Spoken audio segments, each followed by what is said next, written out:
Hi everyone, this is Robert and welcome to IDG Live. This is the culmination really of a series of live streams where we've been looking at the houses of the North in A Song of Ice and Fire.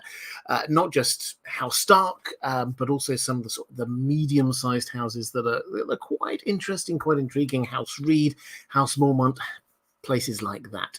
And what I said to round off this part of the series, we're probably going to go on, I think, to the Riverlands next, but to round off the North, I would do one looking at the North as a whole and also picking off a few of those other houses that we didn't dedicate an entire stream to, but we'll look at like the Carstarks, a bit about House Glover, the who else got the Riswells. We've got a few houses that we're going to be talking about.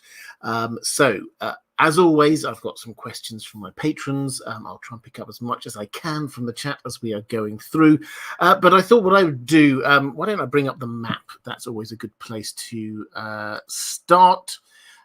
This map, as always, this is quartermaster.info. I still don't know who produces this. I still think it's excellent. It's a website. I would highly recommend you go and support them. And if somebody can tell me where this comes from, I would love to give them credit for it. But anyway, I think this is a fantastic map. What I thought I'd do by way of an intro is to do an overview of the history of the North, and then also a look at the geography of the North as well, because this, perhaps more than any other part of the Seven Kingdoms, the geography is hugely changeable across the entire region. A history of the North.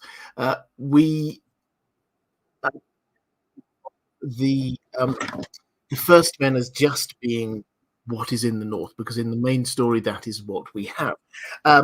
But obviously the first men used to be all of the humans who were in Westeros were first men. They came up through the south. There was a land bridge which came from Essos into Westeros, and humanity worked its way north. So the first men that are in the North are those who got the furthest in this move through Westeros. They encountered lots of different races, but primarily the Children of the Forest and giants. And it's fair to say that they largely wiped them out. The pact between the Children of the Forest and the first men was sealed, bringing an end to that ages-long fight.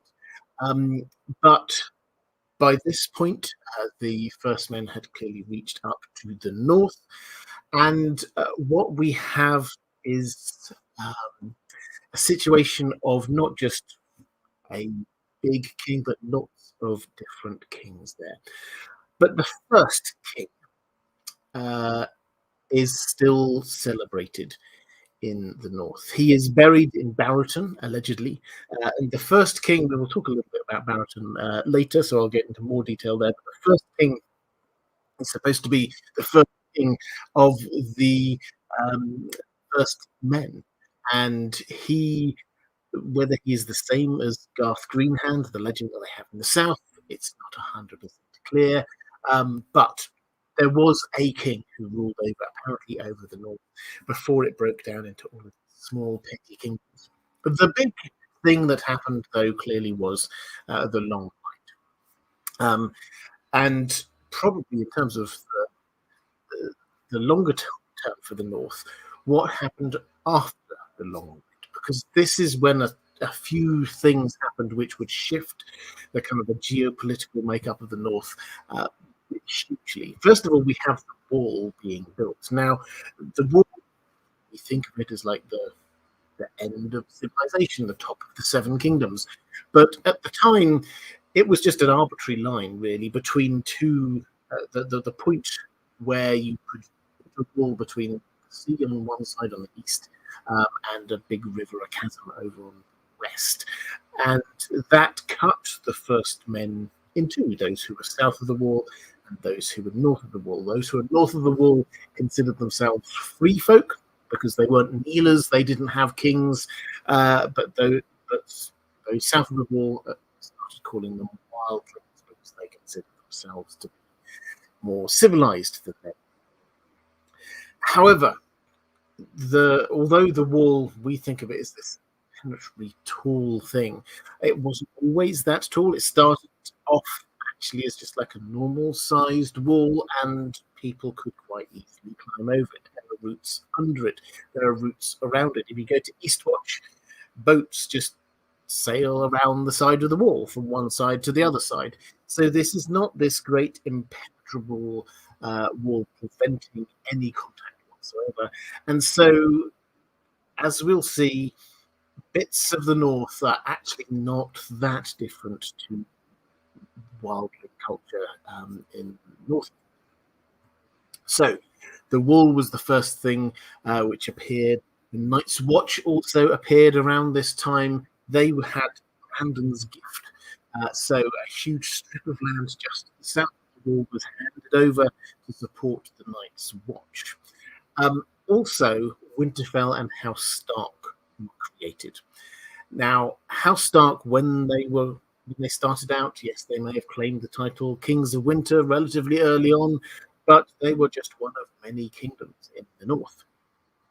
And the story of the next few thousand years is the story of House Stark very slowly but very surely taking over all of the north. This wasn't done in one go. This wasn't done particularly quickly. It took them thousands of years before all of the north would recognize the Starks as their kings. And they had a few different tactics that you will see over time. We often think that they just sort of attacked their enemies and their enemies submitted, and that was it. That was definitely one of their tactics. There were a number of kingdoms that they fought and they won, like the Marsh Kings, for example, and the Walk Kings. They fought them and they won. And often after that, the Starks would then intermarry with the losing royal family. So the daughter of the Marsh Kings married Lord Stark, the King of Winter. That kind of thing. That's tactic number one. Tactic number two was if they had an offshoot of their own family, they get land. We'll talk about the Starks. We'll talk about the Great Starks. The two cadet branches of House Stark that were granted lands, and that therefore, in theory at least, not necessarily always in practice, but in theory at least, that allowed for the Starks to have loyal allies dotted around the north for them. So that's the second thing, handing land to cadet branches of House Stark. The third thing, the third tactic that they used a few times was to grant lands to people in order to make them their allies. We talked about House Manderley as being the big example of this. They gave what became White Harbour to House Manderley. House Manderley were ever since then hugely loyal to the Starks. House Ormond is similar.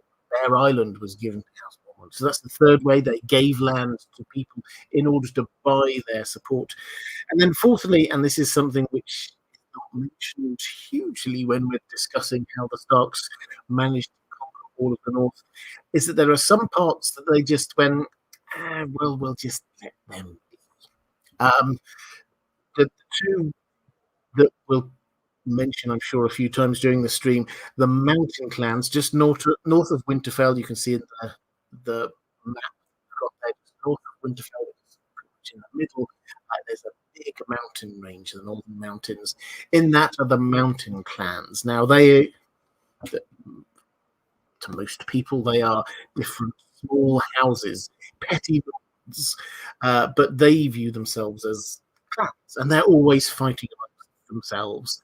And the Starks took an attitude of, well, we won't micromanage you. We'll just let you get on with doing your own things, having your own customs. As long as you swear fealty, then you can we'll just basically leave and just come and visit every now and then. The same ish with Skargos. You'll see that in the top right of the map. It's quite a big island. Some of it south of the wall, some of it north of the wall. And Skargos has this long history of raiding and being incredibly wild. There are rumors of unicorns. There are rumors of cannibalism. It's not a nice or safe place.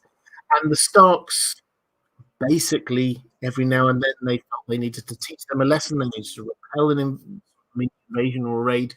But generally speaking, the Starks, they claim Skargos, but they don't really have any control over it. So those are 4 different ways the House Stark, over the many years, gained control over all of the North. There were occasional revolts that they had to be dealing with, and they broadly managed to deal with them quite well and gained the respect of most of the North. That all obviously came, not the respect side of this, but them being kings, came to an end with the Targaryen invasion. Torrhen Stark, the king who knelt, brought an army south, and he saw the dragons, and depending on how you wish to interpret this, decided that discretion was the better part of valor. Thought, I don't want my northern army and all of the north burnt to a crisp by Balerion the Black Dread. Therefore, I will accept that the Targaryens are kings. Or perhaps there's another layer. We talked about this before Christmas, I think, that the possibility of their Torrhen Stark, the sort of memories that the Starks have of caring about the threat from the north, the support for the Night's Watch. Might there have been a meeting of minds with Aegon the Conqueror, who was coming fresh with this dream about a threat from the north? Did they discuss this? Who knows? Maybe we will one day find out, but for now we don't have any information on that.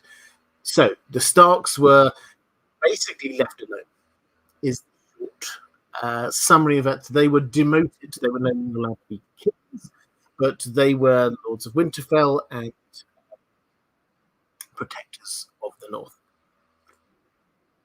So that's where things carried on for the next 300 years. There were a few times when the Starks intervened in southern politics, most particularly at the end of the Dance of the Dragons, with Cregan Stark. We'll see the first hints of that in House of the Dragon Season 2. But for the most part, it has to be said the Targaryens left the north alone. Some of them visited every now and then, most often though to the places in the south of the north, places like White Harbour or Barrowton. Visits to Winterfell were very rare. It took Aegon the Conqueror himself until his 3 decades, his very last tour of his realm was the first time he actually got to Winterfell. Then we had to wait all the way to Jaehaerys and Alicent, and then there's no real record of kings heading north. Not until Robert Baratheon comes to take Ned Stark down. So that's a sort of an overview of the history of the North. But what I said we'd do, which I think is an interesting, different way of looking at the North, to give you a flavour for how it fits, is just take a think about the geography. Because I said at the beginning of this stream that one of the most important things about the North is quite how varied its geography is. You do get some variation in some of the other parts of the Seven Kingdoms, but not as much as we have here. You'll see the largest forest in the Seven Kingdoms. You'll see some of the largest mountain range. you'll see plains, you'll see hills. You've got it's a huge space to start with. It's mentioned in Game of Thrones, the TV show. There was an offhand comment about it being as big as the rest of the Seven Kingdoms put together. I think there's a mention in the books as well. Some discussion of this. Apparently, the right answer is it's about a third of the total land area of the Seven Kingdoms. It is easily the biggest part of the Seven Kingdoms, but it is sparsely populated. This is the probably the key thing, is that unlike some places when you head down to the Reach or perhaps the Stormlands, it's the population density is actually quite high. There's towns, there's cities, there's thriving merchant routes. There's a lot going on. That's very different from the feel in the north. In the north, yes, you get castles with towns around them. You get villages dotted around there, but there are many miles and leagues between most of these different places. And crucially, you will find that the road infrastructure is not great. This is a really boring and nerdy thing in many ways, but it's so important to understand how the north works. You will see there's the one main road that starts at Castle Black. This is the King's Road. Starts at Castle Black, heads down, goes past Winterfell, and then all the way down to the very bottom, where it heads to the neck and Moat Haven. But it goes nowhere near any of the other major places that you've probably heard of in the north. It doesn't go near White Harbour, it doesn't go near the Carhold, it doesn't go near the Dreadfort, Deepwood Motte, Barrowton. All of these places are miles and miles and miles away from the King's Road. Any trade which happens in the north largely is by rivers. There is quite it doesn't come up particularly well on this map, but there's an extensive network of rivers that sort of go across particularly the southern part of the north. But if we start with the top there, the wall is just off the top of this map, so apologies, I couldn't quite see it all. The wall is just off the top of this map. Below that, you get the gift. We'll talk about how the gift works in a bit, but basically those are the bits of land that are there to support the Night's Watch. And south of that, you'll see the Northern Mountains heading down. This is where those Northern Mountain clans are. They live a life that seems actually quite like the wildlings. They don't consider themselves in houses, they have clans, they're constantly squabbling with each other. They don't recognize that even their language almost doesn't recognize the notion of kings or lords. You'll find that when they talk about Eddard Stark, Ned Stark, Lord of Winterfell, they don't say Lord Stark. They just call him the Ned, as if this is enough time. It's the Ned, and or the Bran they would call. If there was a Bran Stark head of the house. So they got a very different kind of culture to a huge amount of the rest of the north. Coming south from that, you get the Wolfswood, this huge wood which extends right across from almost nearly the west coast, right all the way nearly as far north as the wall itself. Winterfell borders on it. And what you find, if you've ever played the Telltale Throne, a lot of that Ironrath Forester are based in the Wolfswood. And just as a sneak peek, on this channel, I will be doing, I kind of teased, I will be doing a little bit of a lore playthrough of a few different games, talking, not rushing through games, but actually trying to discuss the world, what lore behind all of these things, showing you, explaining what's actually going on in the story here and the background that George R. Martin has given us. I will be doing it in a few weeks' time. That will start on this channel. But we have this wood, which there are wolves who are there, obviously, but also trees like pinewood trees. It is in the deep, dark parts of this forest. Who knows what is there? Because nobody really goes to them anymore. Pretty much on the far side of that, we get Deepwood Motte. That's where House Glover are. There, Deepwood Motte is basically a wooden Motte and Bailey castle. The island you can see there off the northwest, that is Bear Island. That's where House Mormont is. Now, they, again, live a very different kind of lifestyle to a huge amount of the rest of the north. This is not a monoculture. So the way that they operate, they have men often go out fishing or fighting, leaving the women at home, and they are there and have to be ready in case the Ironborn attack. The Iron Island is sort of the southwest here of this map, and so the women there are always there. They're trained up to be fighters as well, which is why we get so many strong female characters in House Mormont. Moving again further down sort of the west coast a bit, you will see towards the bottom southwest, you get some plains. We've had mountains, we've had deep forest, and now we get vast plains, the rills, low undulating land. This is where House Griswold are based. We'll be talking about them, but just to the east of them, it's the Barrowlands. The Barrowlands, again, this kind of plains, but there are these barrows, these huge burial mounds back from the Dawn Age.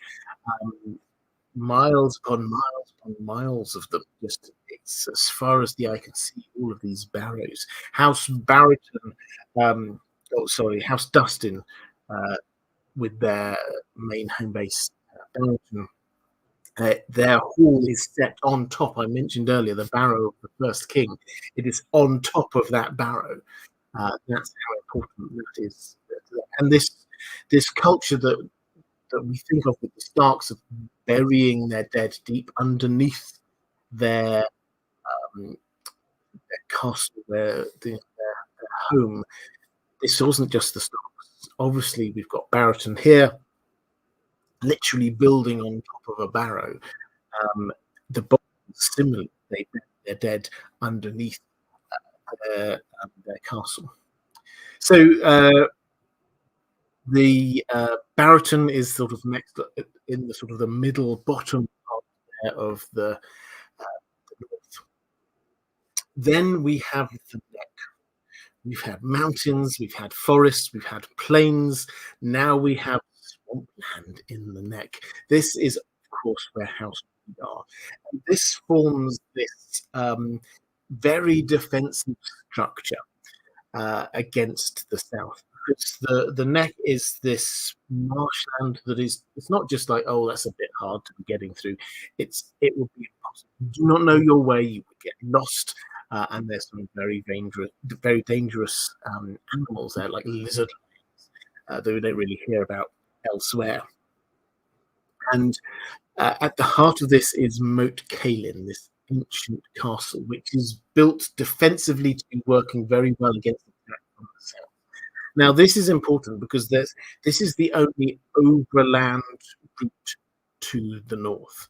There's one single course which goes through the neck, and that is defended by Moat Cailin. And it is here that many attacks from the south have stopped.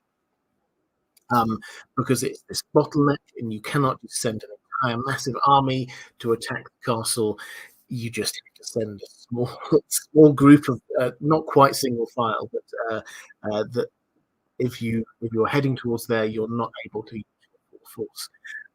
So that has repelled many attacks, most principally from the Andals. The long Andal invasion of the south never reached the north because of Moat Cailin, because of the neck. And what this has meant is that the vast majority of the north have remained first men. They did not intermarry with the Andals. The vast majority of the north have remained worshipping the old gods, not these newfangled seven. So that is how the north retained the things which do kind of put it together. It's ethnic heritage, it's religion. Moving along just to the east, you can just about see there at the mouth of the River White Knife, you can see harbour. Now, having talked about the first men and the unity that's brought about by them and the worship of the old gods, the exception are House Manderley. House Manderley come from the south. The Starks gave them this land, they gave them one, and they are Andals. They follow the faith of the Seven. They are very different to almost all of the rest of the North. And also, we have another distinct and different thing. We've had our mountains, we've had our forests, we've had our plains, we've had our marshlands. Now we have the only city. White Harbour is the only city in the Winterfell. We talked about many times that can grow in size. Outside Winterfell itself is a massive castle. Outside it, during the winter, town, which lots of people move into for protection during winters. But as a city all year round, then White Harbour is the only one. It's also the only real deep water harbour, therefore main access route to the north by the sea. So that is why it has always been really important for the Starks to make sure that they've got strong allies defending them from both of those places. The overland route defended by House Reed, the sea route defended by House Manderley. Looking a little bit further north from that, you will find House Hornwood there. That bit of forest you've got sort of north of White Harbour. You've got the Carhold, which is House Carstark. We've already talked a little bit about House Bolton with the Dreadfort, and then moving further forward, but further to the north, we have House Umber with the Last Hearth. We've talked about these houses in live stream, so I'm not going to go over those houses specifically, but it's worth pointing out that we again get different terrain, because off to the west, the east coast, there we get incredible fishing. This is where some of the greatest fishing is in all of known planets, in that kind of area there. Winterfell, you will see, having talked our way around the outside of the north, Winterfell is broadly in the middle of it. And I've mentioned Winterfell already. One of the key important points about Winterfell is the fact that it has these hot springs, and that keeps Winterfell warm. It allows them to be growing food. I've got a question about food in just one moment, actually. They can grow food in their sort of greenhouses, which are heated greenhouses all the way through the winter. And they accept people from all across the north. When the snows come in, they accept people from all across the north to come and gather in the winter town outside Winterfell and be protected by House Stark, effectively, which is a different feel to almost all of the rest of the Seven Kingdoms. When you think about it, the house that is there as the biggest, most impressive house, the ex-kings, the lords paramount in an area. The Eyrie is not set up to be protecting everybody. It's just to be protecting the small group of people who live in the Eyrie. Similarly, Casterly Rock is not there as a place where everybody in the Westerlands can come and shelter, nor is Storm's End. What we have in Winterfell is a very different model, where this is the place where everybody comes to at the centre of the north to protect them from the harshness of the winter. Okay, that is my sort of broad overview of the north. I think I'll keep the map up for a time. find it quite a useful little sort of aid memoir when we're talking our way through things. But let's have a quick flick through the chat. I think I had a few things in the chat. Cookie Tywin saying apologies in advance for my rambling question on Patreon. You do not need to apologize. It was not rambling at all. We'll come to that in a little bit. Thank you for brilliant content and can't wait to watch on playback. Thank you very much. Richard Johnson, welcome to the Members Club. If you wish to support this channel, that is one of the ways to do so. The best way to do so is Patreon. Actually, I'll give a quick thank you to my patrons out now as I'm talking about Patreon. The best way to support this channel is through Patreon. If you wish to do so, there is a link down in the description. But if for whatever reason you don't wish to go through Patreon, then you could become a channel member here.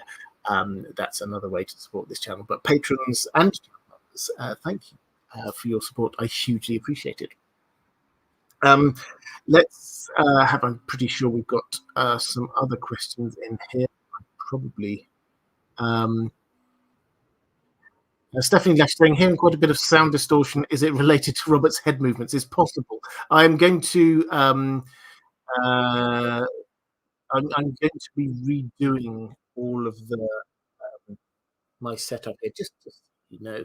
I'm aware sometimes the sound quality doesn't come through too well. Maybe the internet quite suddenly breaks up a bit. So in January and February, I'm prioritizing getting this set up better. So hopefully that will improve the quality of the sort of the audio and everything like that. So if there are any problems, no, I do apologize. I think most of the time it works absolutely fine, but I just want to get rid of it and got going on.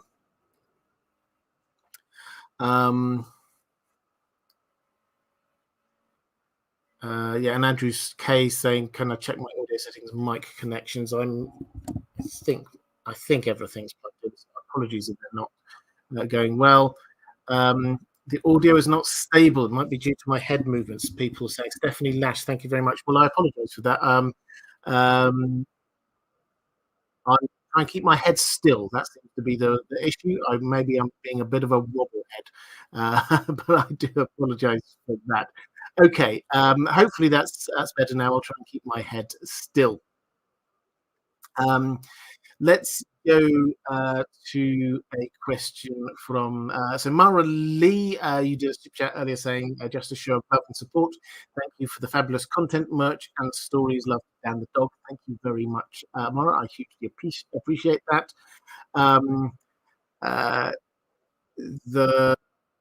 You did have a question about food. Yes. So what did the rest of the northern houses do in the way of food resources?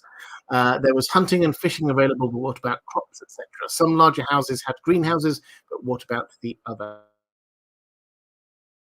houses?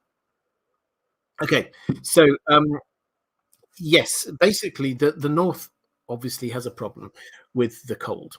So farming is not as easy for them, particularly the further north you go. And just so you're aware of how the climate works, is that yes, during the winter it can get really bad. You can't do any farming. Basically, the snow can sometimes get 40 foot deep, which is, I don't know, 10 to 15 meters. It's quite a lot, and it's hard even just moving around your own small area, let alone trying to plant things in the soil. Even in the summer, sometimes there are some snows. So it's, even at the best of times, it's a hard land to be working. Yes, there is a bountiful fish, particularly off the east coast. There are some of the larger houses, as you say, do have greenhouses. They don't all benefit from hot springs like Winterfell does, but that does allow them to keep farming for much longer. But the reality, the brutal life that is the north, is that when winter comes, a lot of places make decisions about who's going to survive and who's not. Now, the bigger houses, those with castles, they will work out it's rarely done and it's can't throw it away. But how many people can they look after through the winter? They've been storing up supplies. They can smoke and sort things. They can preserve stuff. They can try and guess how long a winter is going to be going on for. And this is a practice across a lot of the north, but particularly the more northerly places. Some of the older men will say that they are going out hunting just when winter's coming in, and everyone knows that this is just them sort of sacrificing themselves, heading out basically to try and survive. Maybe they will, some do, but a lot don't, and they're basically saying, I'm not going to be taking any of the supplies that you have been saving. Keep that for the younger people. And then quite a lot of people, particularly those in the areas surrounding Winterfell, and farms, send people to Wintertown, outside Winterfell, where they can be protected. There are huge amounts of supplies there. Everyone can pool their supplies, and there is the warm water, which is there, and an ongoing supply of new food from the greenhouses. Not huge amounts, but there is some. So that's how they work. It's tough, and it's not that it's not just this is quite hard work. It's that every winter the winter kills a significant proportion of northerners. So when the Starks are talking about winter is coming, yes, there may be another meta thing that they're talking about, but it's simply a matter of this is a thing we need to prepare for. Everybody needs to care about winter. And when we're getting into the story of A Song of Ice and Fire, and we've got this 9 years of summer, everybody's not knowing winter, and you get people talking about, oh, you sweet summer child. This is the feeling. Those who have grown up without knowing winter simply do not understand. And so the northerners who have survived many winters, they do, and they are hardened by it. Andrew K pointing out the winter wolves during the Dance of the Dragons partly left for that reason. Yeah, so this is something, again, we'll definitely come onto the winter wolves in House of the Dragon. And when they were pulled to, basically this is the army, the Northern Army, which came south, a significant proportion, if not almost all of them, did not think that they were going to return north. They were going to fight. This was part of the winter was just coming to the north. They were south to fight, and it was partly self-sacrifice to save those who were left there. They're removing themselves from the equation of mouths that had to be fed through the winter. And so this actually has an impact in the story, because when it turns out that actually they kind of don't need to do all of that fighting, most armies would have just gone fine and turn around and go back. But they were there to fight and die. And so it's like, well what do we do now? And so that is why we suddenly have the Winter Wolves did not all return to the north. Some went back up with Greg Stark, but quite a few of them married widows in the Riverlands. Quite a few of them headed over and formed sellsword companies in Essos. They said their goodbyes to the north. They said their goodbyes to their family. They thought they were going off to die, and then they didn't. And then they had to figure out what to do after that. It's quite a harsh reality. But yeah, they weren't marching south in order to survive that. They were expected to die. Okay. Let's go to a question from the Bazman, saying, "Hey Robert, I'm glad you're back from your break. And my question is: would the North have the same shared identity if the Starks hadn't ruled it for all this time, and instead it had been ruled by a less respected or powerful house?" I think this is a really interesting question, because what I was trying to emphasize in that introduction was how different a lot of the North is, because we often think of the Northerners as being, oh, they're all very similar, but they're not. They they have completely different cultures. The culture of the horse riders in the rills is completely different to the culture of the mountain clans, which is completely different to the culture of House Manderley in their city, which is completely different to the culture of the Mormonts on Bear Island. There are so many different cultures. What unites people is their shared heritage. Being first men, obviously the Manderley is slightly different here, but being first men and their worship of the old gods. But it's worth noting that the old gods, it's not like the Faith of the Seven. It's not, you could argue, it's not a religion as such. It's a belief system. And the difference here being that there are no priests of the old gods. There's no churches of the old gods. There's just the weirwood trees. There's no set services that you need to go to. It's not a religion with strictures. It's a belief system, and it's a set of traditions. So that's it is a unifying factor, but it's not in the same way that the Faith of the Seven is, for example. And the dogs just arrived. So we have these two big unifying factors, being the ethnic heritage, being the religion. The Starks are the third. That's the thing which does pull everything together. But it's not, and they do all think of themselves as being Northerners, but it's not as if this is just one culture. It's very different. There's a lot of different things going on. Would it have been different had they been ruled by a less respected or less powerful house? Quite possibly. Quite possibly they wouldn't have been able to pull together to defend the north against attack from the south, from the Andals. That could, and the Starks were undoubtedly effective in dealing with incursions from north of the walls, from Skagos, from the Iron Islands, pulling people together, and that they could pull people together because they had a shared as focused as Northerners and as the Starks as their head. Which also, I think, answers Maura Lee saying most of the Northern houses worship the old gods, but were there any houses that honoured other gods like the Faith of the Seven? It's mainly just the Manderleys. Let's go to, I just want to double check. I have a feeling I missed one super chat.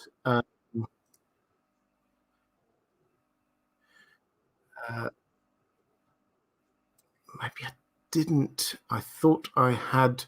I thought we had another joke for the stream from from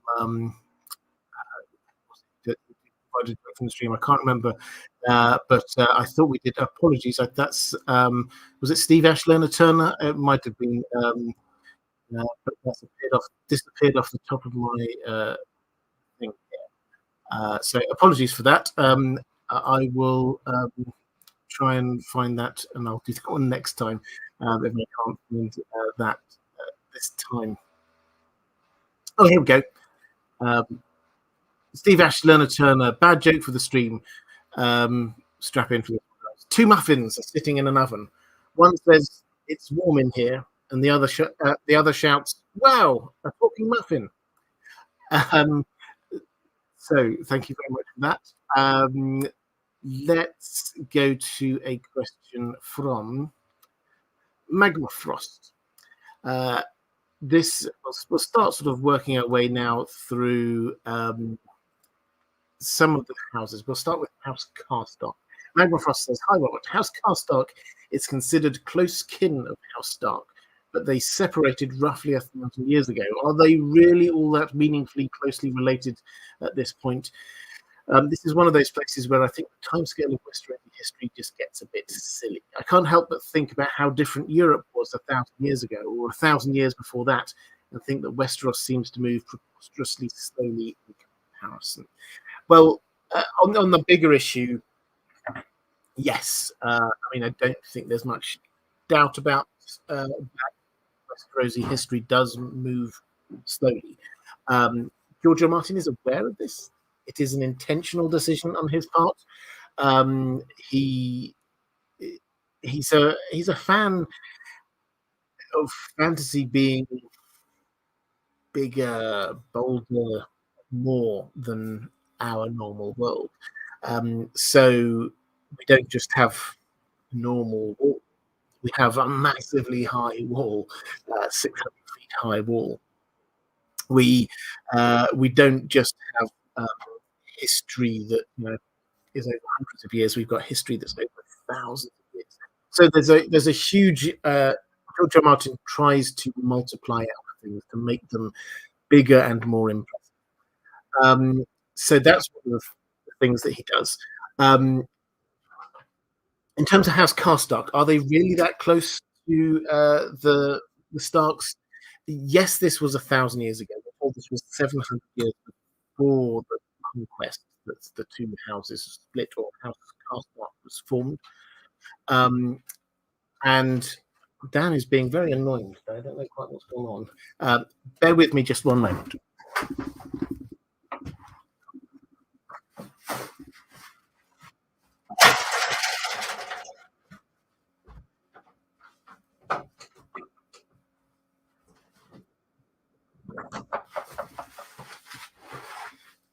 And I'm back. He sorted himself out. Okay. This might be one of those ones where we get lots of interruptions. He seems a little bit uncertain what's going on today. Anyway, not to worry. Where was I? House Karstark. So yeah, this was 1,000 years previous where they separated. And yet, when Rickard Karstark in the books, when Robb Stark decides he has to be beheaded, then he appeals to the familial connection between the two houses. He basically says we're part of the same house, you and I. So you're kinslaying. He basically called him a kinslayer, Robb Stark a kinslayer. Now, that probably was just like the last desperate attempt by a man who was about to die to try and prevent that from happening. But still, I think it shows not that they thought that they were the same family, but this was very much something I think it was felt more on the Karstark side than the Stark side, that there was clearly a link. And over the years, they had renewed this link by marrying into the Starks. We're told, I mean, some houses marry into the Starks more than others do, and one that marries into them quite a lot are the Karstarks. So they did keep those strong familiar ties going for a long time. But it seems more of a kind of an official position, and you'll find this across the across the world. These kind of things. Well, is that do you really deserve that kind of position as being like that important for whatever reason? The best kind of example I've come up with was something which this American politics example. So excuse me if it goes slightly awry, but I was thinking about this as and this isn't going to turn into a political comment, I can assure you. This is purely trying to explain this in terms that perhaps in modern day we understand. In American politics, when the political parties are choosing who they're going to put up to be their presidential candidate, then they go through this series of primaries, they're called, and they start off in New Hampshire. Why do they start off in New Hampshire? Well, it's just because this is where the part of the American founding story, founding myth, whatever you wish to call it. They were the first. That right. Why? Is it because the people of New Hampshire are worth more than the people of any other state? No, this is just a part of their history, something that has become from their history that they can claim this right. That feel. Whether you think that is fair or right or whatever is not the point. The point is that is why it is like it is. And that is the kind of feel we've got going on with the Carstarks here, is that they're claiming this ancient right that we are closer to you, House Stark, than other houses are. We're kin to you. Right, let's go to a question from still about the Carstarks from Commander Ray. The Carstarks are an interesting family. We get lots of background on, and they play a pivotal role in Robb's fall after they betrayed and left. Can you discuss how they went from cadet Starks to willing to turn on them when almost every other family, besides the likes of the Brockmans in the North, extremely loyal to the Starks, even when they are all but destroyed? Do you think the Carstarks will redeem themselves and play a role in saving the Starks? Okay, so why did they fall into rebellion? I mean, this is just what happened in this story, and it's as simple as a matter of personalities throughout history. In our world, in made-up worlds, this is not, these things ultimately boil down to personalities. And Rickard Carstark, his personality was such as to be very angry and need vengeance for the death of his sons. His sons were killed in Battle of the Whispering Wood by Jaime. He wanted to kill Jaime because Jaime had killed his sons. Now, another person might have been very angry about this, but accepting of the fact that Jaime Lannister was very important political prisoner, and therefore their needs had to be sort of put down a little bit. But Rickard Carstark wasn't like that. He went along with this for some time, but when Catelyn Stark released Jaime, he then immediately decided, well, that's it. I do need to get revenge on the Lannisters, so he orchestrated the murder of a couple of Lannister squires, basically, which was petty, vengeful. Another person might not have done that, but that's who he was. And so what you then have is House Carstark angry with Catelyn Stark for what happened, angry with Robb Stark initially for the fact that he hadn't given them the vengeance that they wanted, and then when Robb Stark decides that the thing he has to do is behead Rickard Carstark for what he did, they are then angry because Robb Stark beheaded their lord. So it's just pure anger. Is the simple answer, and sometimes, and I think this is actually a credit to George R. R. Martin's writing of this. Sometimes it does just boil down to that. It was a desire for vengeance, and it was pure anger that led to them wishing to basically be a part of the rebellion against the Starks. Now, Harrion the heir, what's his view? Well, we don't really know. We've not really met him. But he probably is going to be a very different character to Rickard. So if it were him, would the same thing have happened? Probably not. So that's how they kind of descended into this this position. Do I think that the Carstarks will redeem themselves and play a role in saving the Starks? And Wrestler also saying, do I think Harry and Carstark will survive the story and return to be Lord of House Carstark, or will he die off screen to make way for House Then? So let's just break down the story of House Carstock. After this, after they're angry, the their lord has been killed. Their two of their lord's sons died in battle. Their heir is now a prisoner. He's been made a prisoner in Duskendale.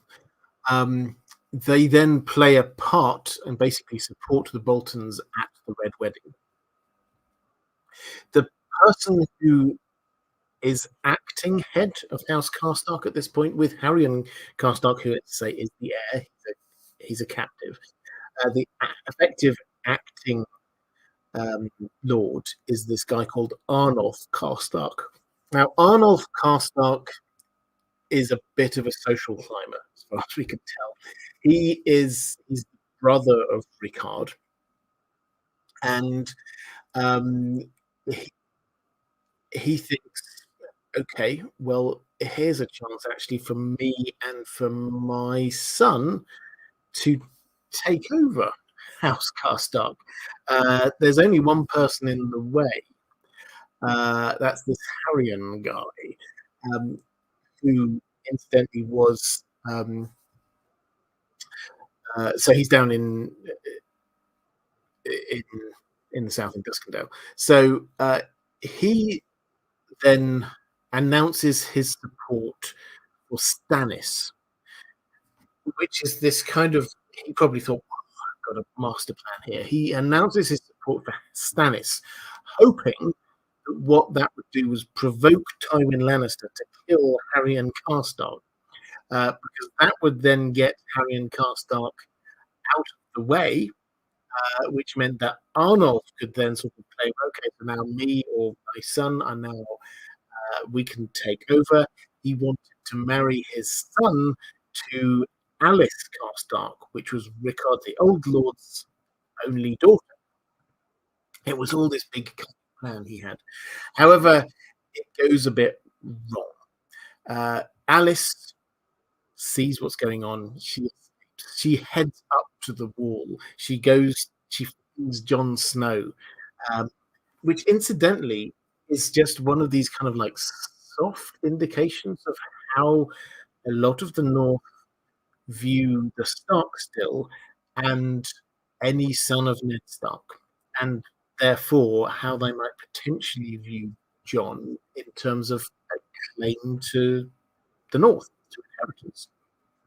Because where did she think she could go? Where did she think she could go to get justice? Not to the Boltons. She thought, Ned Stark's bastard son, he'll look after me. She didn't know him. She just went off to find him, thinking he would bring justice. So she heads up. Jon marries her to the Magnar of Fen, so a wildling, to create a new house, Fen Stark, effectively, and with the idea that they would potentially sort of form a new house. But if Harrion Carstock does die, then they can go and become House Carstock. The other part, as I say, you will find that the politics of the North, as I'm going through this, gets very complicated very quickly. We're just talking about House Carstock here. There's a lot of houses that we're going to be working our way through. I will try and put it all together halfway through this. So at the moment, we're just doing these different building blocks. So Arnulf heads off, having declared for Stannis, but really he's secretly going to turn on him. He's going to go to Stannis and say, "Hey, I'm your best buddy. I'm going to come to your side." Secretly, he was in with the Boltons and was going to turn on them. Jon Snow finds out about this from Alice Carstock, sends a raven to Stannis, and in the pre-release chapter of The Winds of Winter, Stannis basically confronts him and imprisons him. So, House Carstock are not as powerful, as strong as they used to be by any stretch of the imagination. Their lord is captured down in the south. Alice Karstark, the old lord's only other surviving child, is now married to Fens. Arnulf Karstark is Stannis's prisoner and will probably be killed. But Rassler was asking, what do I think will happen? Will Harryon survive? I think not. My best guess is that House Then, the new housemaid, Magna Then, I think that they will be the people who survive this. Let's go to Chaos Ballerina. We believe we have evidence of intermarriage between the children of the forest and humans. This house of for example, but do we have any intermarriage giants? Do the children of the forest marry giants? Well, I think we looked at this a bit when we were talking about House Umber. I think House Umber is probably the best or most likely of all the houses we get. So, Great John Umber is tall. He's 7 foot tall. This is as tall as Duncan tall. He's big, he's broad, he's hairy. He does. He sounds closer to the descriptions we have of giants in the world of A Song of Ice and Fire than any other human we have. He is prodigiously strong. He can drink even hardened alcoholics under the table. He is. And he's not alone. His entire family are like this, just massively. So 7 feet tall for those who work in feet, and for those who work in meters, is well over 2 meters tall. He's massive, and the house sigil is a giant breaking free from chains. So we have no evidence of this, but my best guess is that probably somewhere in House Umber's past that happened.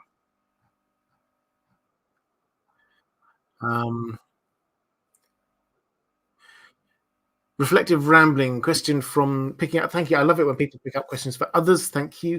This is picking up a question for Steve Ash Lerner Turner. Do the Mormonts have Dornish connections, just based on what seems to be a more open gender role idea?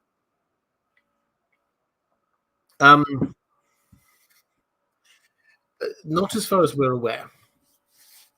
So, for those who are unaware of where this question is coming from, in Dawn, then they, in terms of inheritance, it doesn't matter whether you're male or female. The eldest inherits, and so you can have a prince or princess of Dawn. The head of a house could be a man or a woman, and this seems to come. They seem to have got this from the Boynish culture when Nymeria Martell came over, and so is it possible in the time since then they had some link with the Mormons? I think the answer is no, and I think that this is the difference between a system in which inheritance can go to either sex equally, or a system which we have on Bear Island, in which it seems that this is just that the particular gender roles seem to be split in different ways, that women are more used for fighting and leadership at home. It's not 100% clear, because we don't have the full family tree, why it is that Mage Mormont seems to inherit. But it's certainly, I think it's we covered this when we were talking about House Mormont. It's probably one of those things where, with male preference primogeniture, which is what we're normally talking about in these things, where get the eldest son will inherit. Even in those situations, sometimes a woman will inherit. And the best example is in the British royal family, because we had a queen, and we didn't just have a queen, we've had lots of queens. You can probably name 2 or 3 of them in our history, and that is they have recently changed it so that it isn't male preference primogeniture anymore. Throughout history it was, but with that in place, then there are plenty of queens of England that we're going through history. And I think that is simply what's happened in House Mormont. Carl Karsnark, yes, I hadn't really thought about this. This is your namesake. We were talking about Carr, of course, says Carl Karsnark, denoting great, studly, really sexy, and totally rad in the old tongue. Yes, I have no evidence to dispute that whatsoever. I think I have one other question in the chat. Yeah, here we go. Username redacted. Are there noble houses on Skagos? And how confirmed are the rumors of cannibals? Right. So Skagos is an island off. We've got the map there.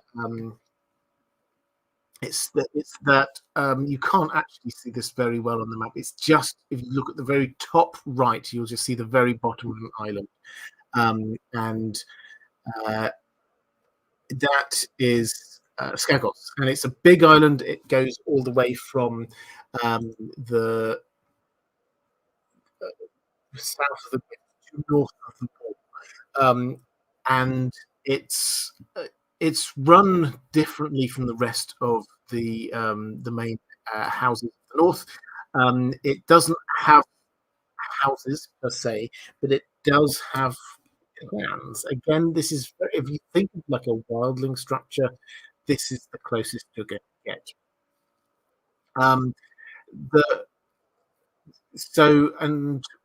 They might be called houses, so the rest of the 7 kingdoms call them houses, but that's not really how they operate. So there are some, but about the cannibalism, I mean, it's hard to say, because you get all of these rumors, and this is a place that is living off the coast. These rumors have been there. You also get rumors of unicorns that are there. It's almost certainly true, although we do have evidence within us on that probably we're talking about horny goats, a goat with and that got turned into unicorns when the stories get told and retold and retold. As of cannibalism, it certainly seems likely that there might have been some certainty in the past. There's another island, its name escapes me, just off of there, that is completely deserted. And legend, rumor, history has it that the people of Skagos raided that island and ate them all. Did that happen? Perhaps something like that. It feels like one of those things where we don't have the direct evidence, but probably it's based on something true in history.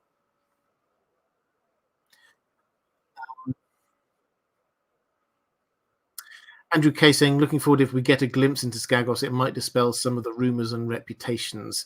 Probably another victim of being otherwise isolation. Yeah, absolutely. The fact is, we might see it. Now, we'll get on to the Mandleys and the like in a bit. But where we left Davos in the books, this didn't happen on the show at all. This is a book-only plotline. Stannis basically sends him to try and rally support from the rest of the North. He gets to White Harbour, and the Mandleys, Wyman, after putting on a big show and a pretense of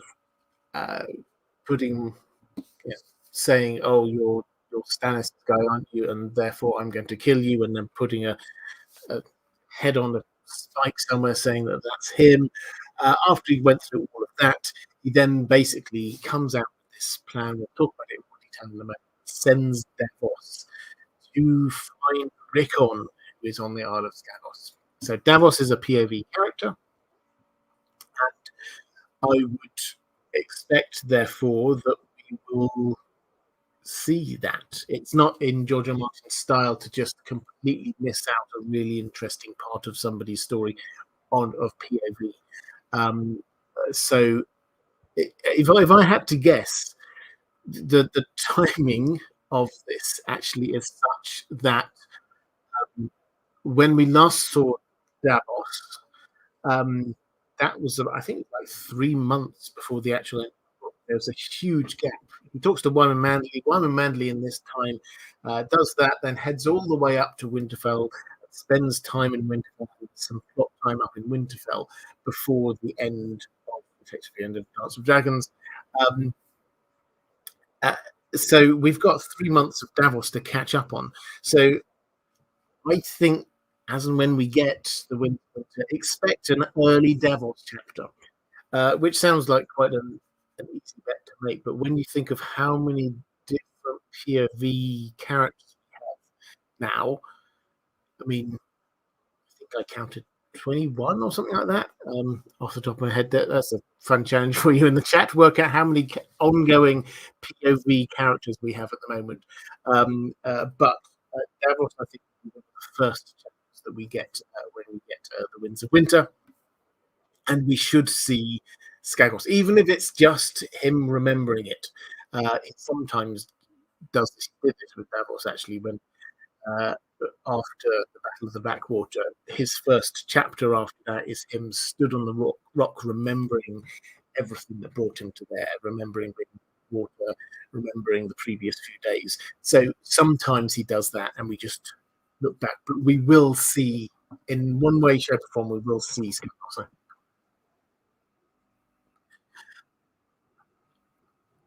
Let's go to a question from. Have we finished? I think we've done the Carstarks. Let's move to the Grey Starks. Max Kingdom. Hi, Robert. My question involves the Grey Starks. Do you have any theories as to why a cadet branch of House Stark would join an open rebellion against their founding house? Just for power, or could there have been other motives? On the back of that, why do you think the Grey Starks were wiped out or lost ownership of the Wolf's Den when the Boltons, who led the rebellion, kept their land tight? Was a case of it being seen as a greater betrayal, kin versus kin, or were they just unlucky in battle? So this is an interesting one, because we don't have huge amounts of information about this, but the Grey Starks are, like the Carstarks, a cadet branch of House Stark. This is from a long, long time ago. And the Starks long realized that they needed an important ally there at the mouth of the White Knife River. This is the deep water, the only deep water harbor allowing access into the center of the north. And they've got an ancient fort there called the Wolf's Den. And they gave the Wolf's Den to this, I can't remember which one his name was, but it was a bastard Stark. And he formed House Grey Stark, and they ruled the Wolf's Den for a long time. And then the Boltons and they rose up in rebellion against the Starks and were beaten down. And the Grey Starks were wiped out, and the Boltons went. So, what? Well, why did they get wiped out and the Boltons didn't? We don't have the answer. Is the simple truth. We can speculate. I think, yes, what you suggest is perhaps true, is that maybe they, like the Carstarks, played on their "we're your kin" card, and so that then made them kinslayers, and so it was a greater crime. Or perhaps more likely, the Boltons are just a more established house. It would be more of an issue if they got wiped out. they had allies. They will have been married to certain other houses who will be supporting them. There's a lot getting rid of what is perhaps at the time the second most powerful house before the Manleys, of course, the second most powerful house in the north. That might have just been too politically hard for the Starks at that point. So that would be my instinct. Is it was just a simple matter of the Boltons were just too hard and too strong. Let's go to Cookie Tybin saying, "G'day, Robert. G'day to you. I would absolutely love to know more about House Riswell. A bit of history on the house and their part in the Northern Conspiracy. The first time I read A Song of Ice and Fire, I was so wary of Barbary Dustin, given her absolute vitriol regarding Ned. Second time around, I really felt for her, though slightly perplexed with why she's going so hard to keep Ned's bones out of the crypt. Does she know some deeper thing that we don't? I'm curious as to your thoughts of her part and the part of her kin, the rowdy Riswell boys, in the conspiracy, given they flew to the Boltons when they were named Wardens of the North, but seemed very hostile to the likes of the Freys. Do you think that Barbary had a hand in getting the boys on side with the Boltons, and where will the house end up come the end of winter?" Okay, so let's talk about the Riswells for a moment. So they are down in the Rills. This is those big plains, undulating plains that are down in the southwest of the north. And they weren't the first kings there. There was House Ryder before them. At some point, the Riswells took over from the Ryders. Now, we don't know huge amounts about the detail of the house. They're great horse riders, this much we know. We don't know really their castle. We don't know the name of their castle. We know roughly where they are. They are close to House Dustin, physically, as well as in sort of cultural ties. They're one of the handful of houses towards the south of the north that have been more influenced by the Andal culture. Now, so the Riswells they're more often, more likely than more northerly houses to be knights. They perhaps love horse riding. They take part in. We've got a few records of them taking part in tourneys, and where they play a part in the story is that the Ned Stark's older brother, Brandon Stark, before the events of Robert's Rebellion, he was fostered in Barrington with the Dustins. But he spent most of his time with House Riswell because he loved riding, he loved hunting. He spent most of his time not just sort of like hanging around over Lake the old Barrows. He wanted to get out and have some adventure. This is where he met Barbary, the woman we know as Barbary Dustin. She wasn't Barbary Dustin then; she was Barbary Riswell, and she fell head over heels for Brandon. She wanted to marry him. He told her he wanted to marry her, but it wasn't going to happen. His father had told him he had to.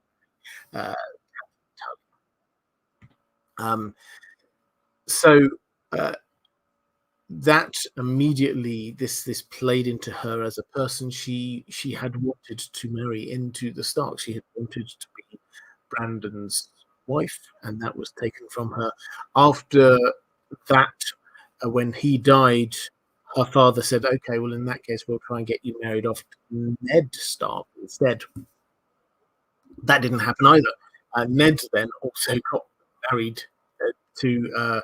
He took over the plan to marry Catelyn Stark. Barbary then married Lord Dustin, so the next house over, and he went off with Sir Mark Riswell, who will have been a relative. We don't know the exact nature of their relations, but a relative of her went off with Ned Stark down to the Tower of Joy. So she had her husband and a member of her family were part of Ned's team going down to the House of Joy, the Tower of Joy, and they both died. And Ned Stark did not bring their bones back. And not only did he not bring their bones back, but he clearly refused to say where they were, so nobody else could go and collect their bones. They could not be honoured. She had thought that she was going to marry into the love of her life, Brandon Stark. That got taken from her. Then she had thought she was going to marry Ned Stark and be the Lady of Winterfell. That got taken from her. Then she did marry somebody, and then he got taken from her within a matter of weeks or months.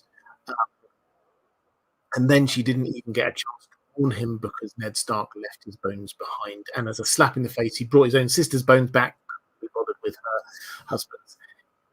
That's where her grudge comes from. So when the Boltons launched the coup against House Stark, House Riswell are the first to swear guilty. They immediately jump to it. Why? Because they're married into the Boltons. So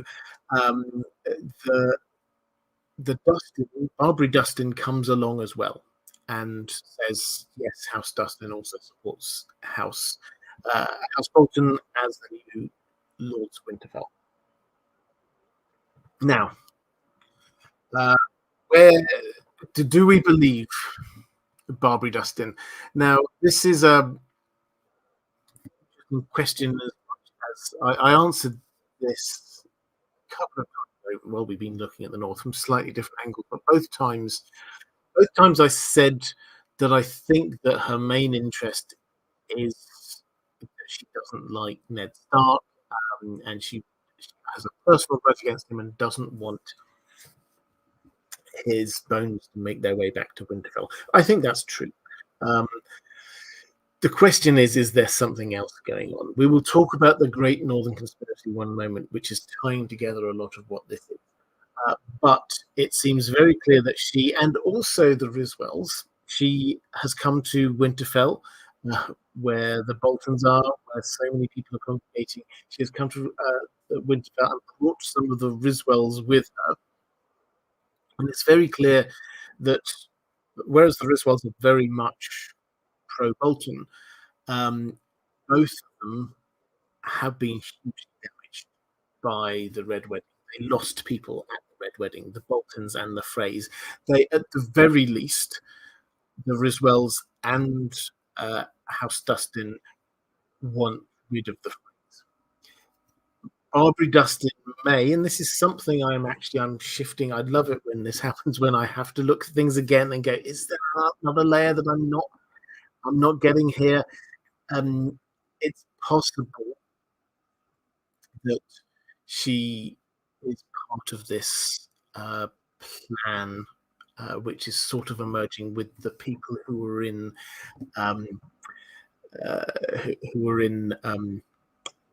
Winterfell at the moment. I'll come on to why I think that when we talk about the Northern Conspiracy as a whole. But is she? Why is she going so hard on Ned's bones? I think that is a personal grudge. There might be another layer to that, but there definitely is that. Where will their houses end? I think House Riswell may well lose out. I think Barbary Dustin will survive somehow. And I think that she's going to survive as an embittered older woman. So that's, I think that's where we'll end up with that. We've got, I've got a related question here from Jay saying, well, it starts off saying, I took a deep dive into Wicked this month, and I'm currently enjoying your marvelous Land of Oz narration on the Well Told Tale. If you don't know, I've got another channel called The Well Told Tale where I audio narrate the best books ever, in my view. The best science fiction and fantasy stories. So yes, I've got a couple of Oz stories up there. I'm currently doing Dracula. If you've never read Dracula, it's an astonishingly good book. But we've got all of the greats coming that I've got back there. With the War of the Worlds is there, Frankenstein is up there, Call of Cthulhu's there, Conan's there. If you love classic fantasy and science fiction, then do check it out. And I've just been, over the last week or two, I've been thinking about what stories I can bring for this next year, and there's some good ones. So some George Orwell is going to be coming definitely quite soon as well. But first, we've got Dracula at the moment, if you're interested in that. But Jay was asking, what do you make of the Curse of the Barrow Kings? Now, this is an interesting. This is in the world of Ice and Fire. Maester who has uncovered this. So the Curse of the Barrow Kings is, well, I'll read it out. A curse was placed on the Great Barrow. This is the barrow where allegedly the first king, the first ruler of the first men, is buried. This is where House Dustin are based. A curse was placed on the Great Barrow that would allow no living man to rival the first king. This curse made these pretenders to the title grow corpse-like in their appearance as it sucked away their vitality and life. Now, what do I make of this? Well, it's almost certainly, at its base, it's just a cool bit of world building. A curse on an ancient grave. Sounds cool. There are two things that I would say. I mean, not that I think this is necessarily what George R. R. Martin is doing with it, but it's interesting thought experiments at the very least. The first is the Grey King. Now, if you go over to the Iron Islands, and don't forget, Stoke Barrington is actually not that far from the coast, the west coast, where the Iron Islands are off of, and they have the Grey King, who is their famous king who allegedly lived for 1,000 years. If you read descriptions of what the Grey King is, he sounds like this.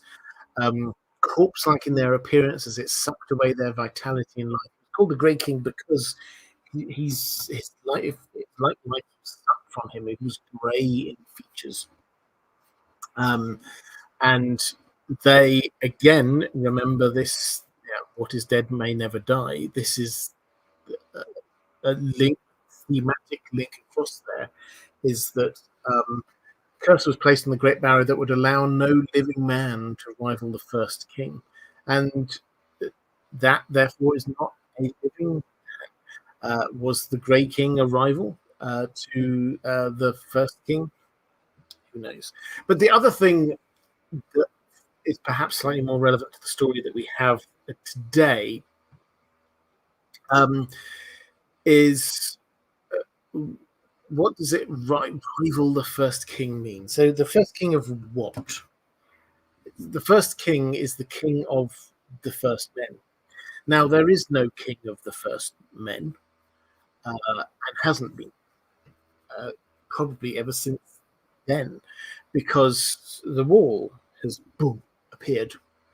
The first men are north of the wall, as well as south of the wall. The Norths are first men. Those who are north of the wall, the wildlings, are first men.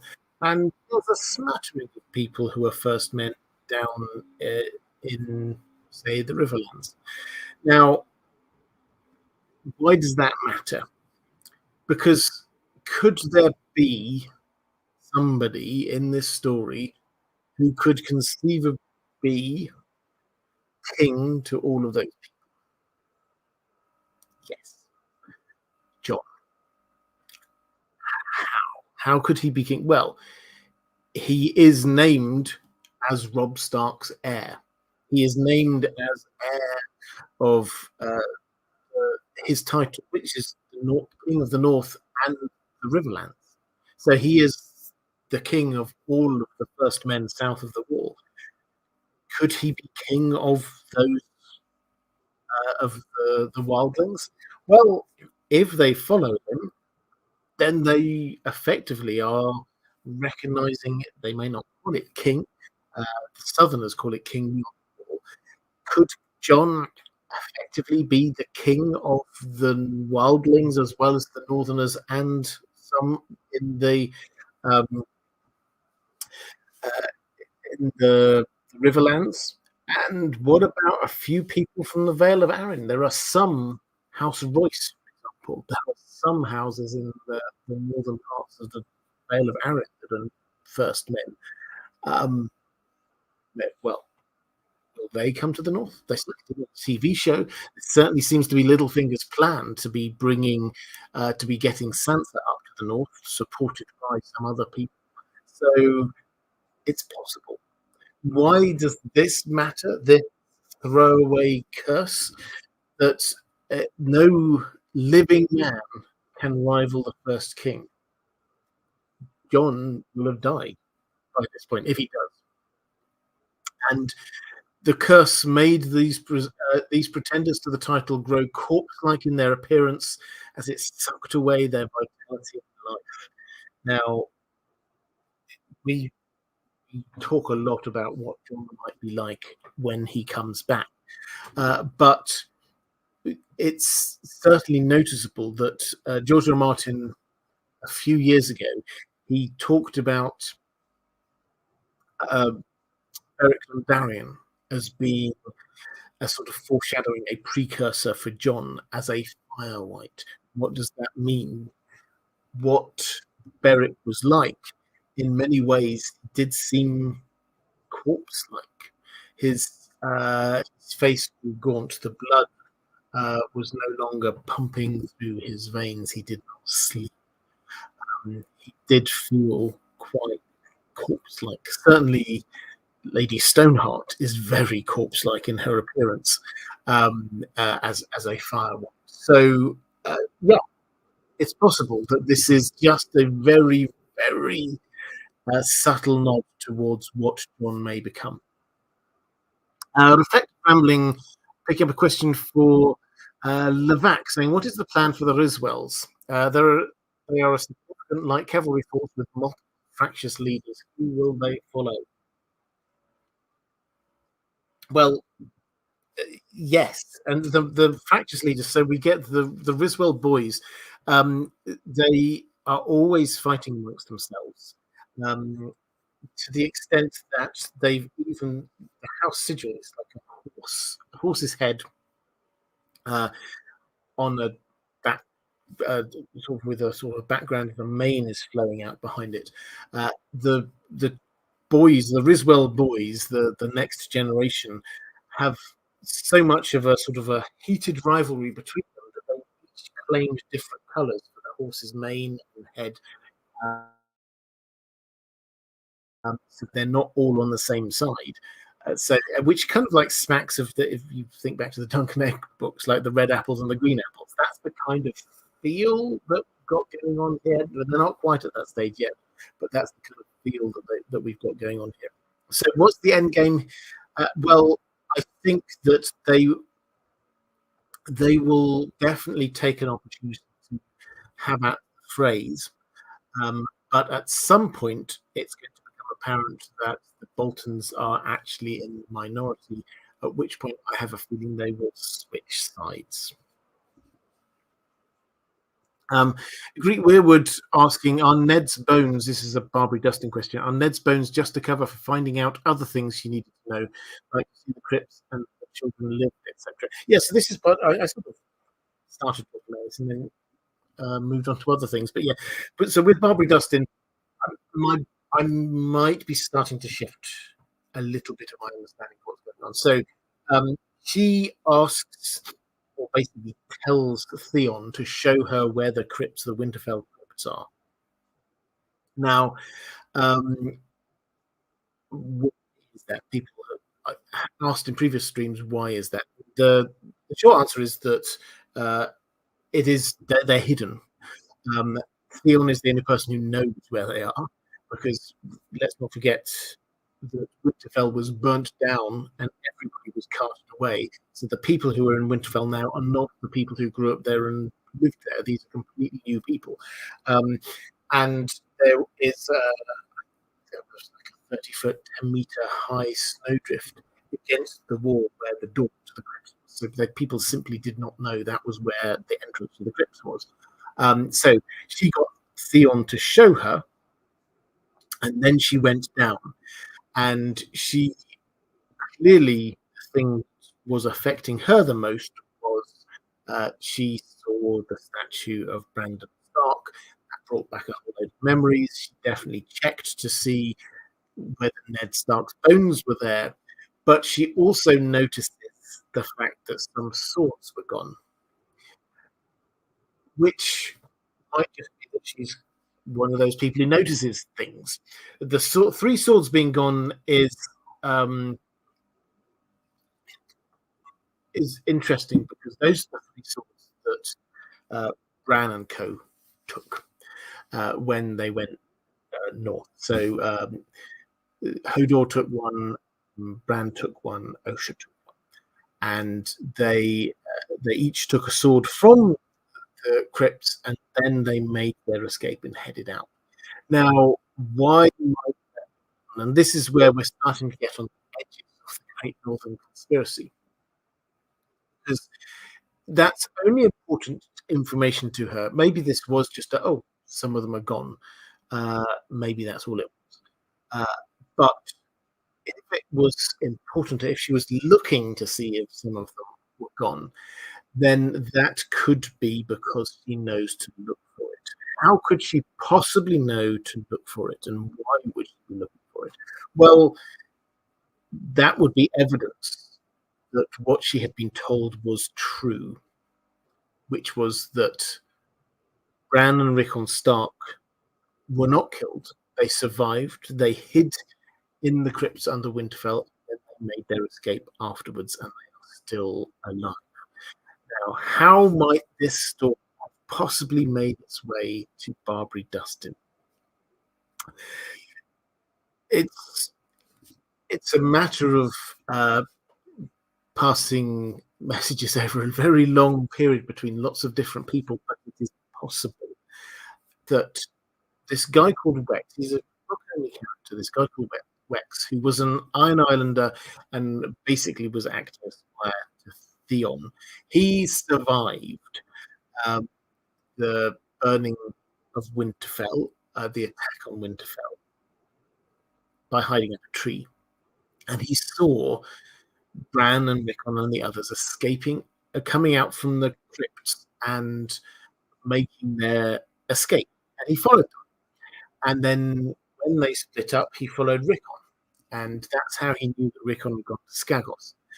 He then got caught, and the Manderleys got hold of him. He couldn't mute.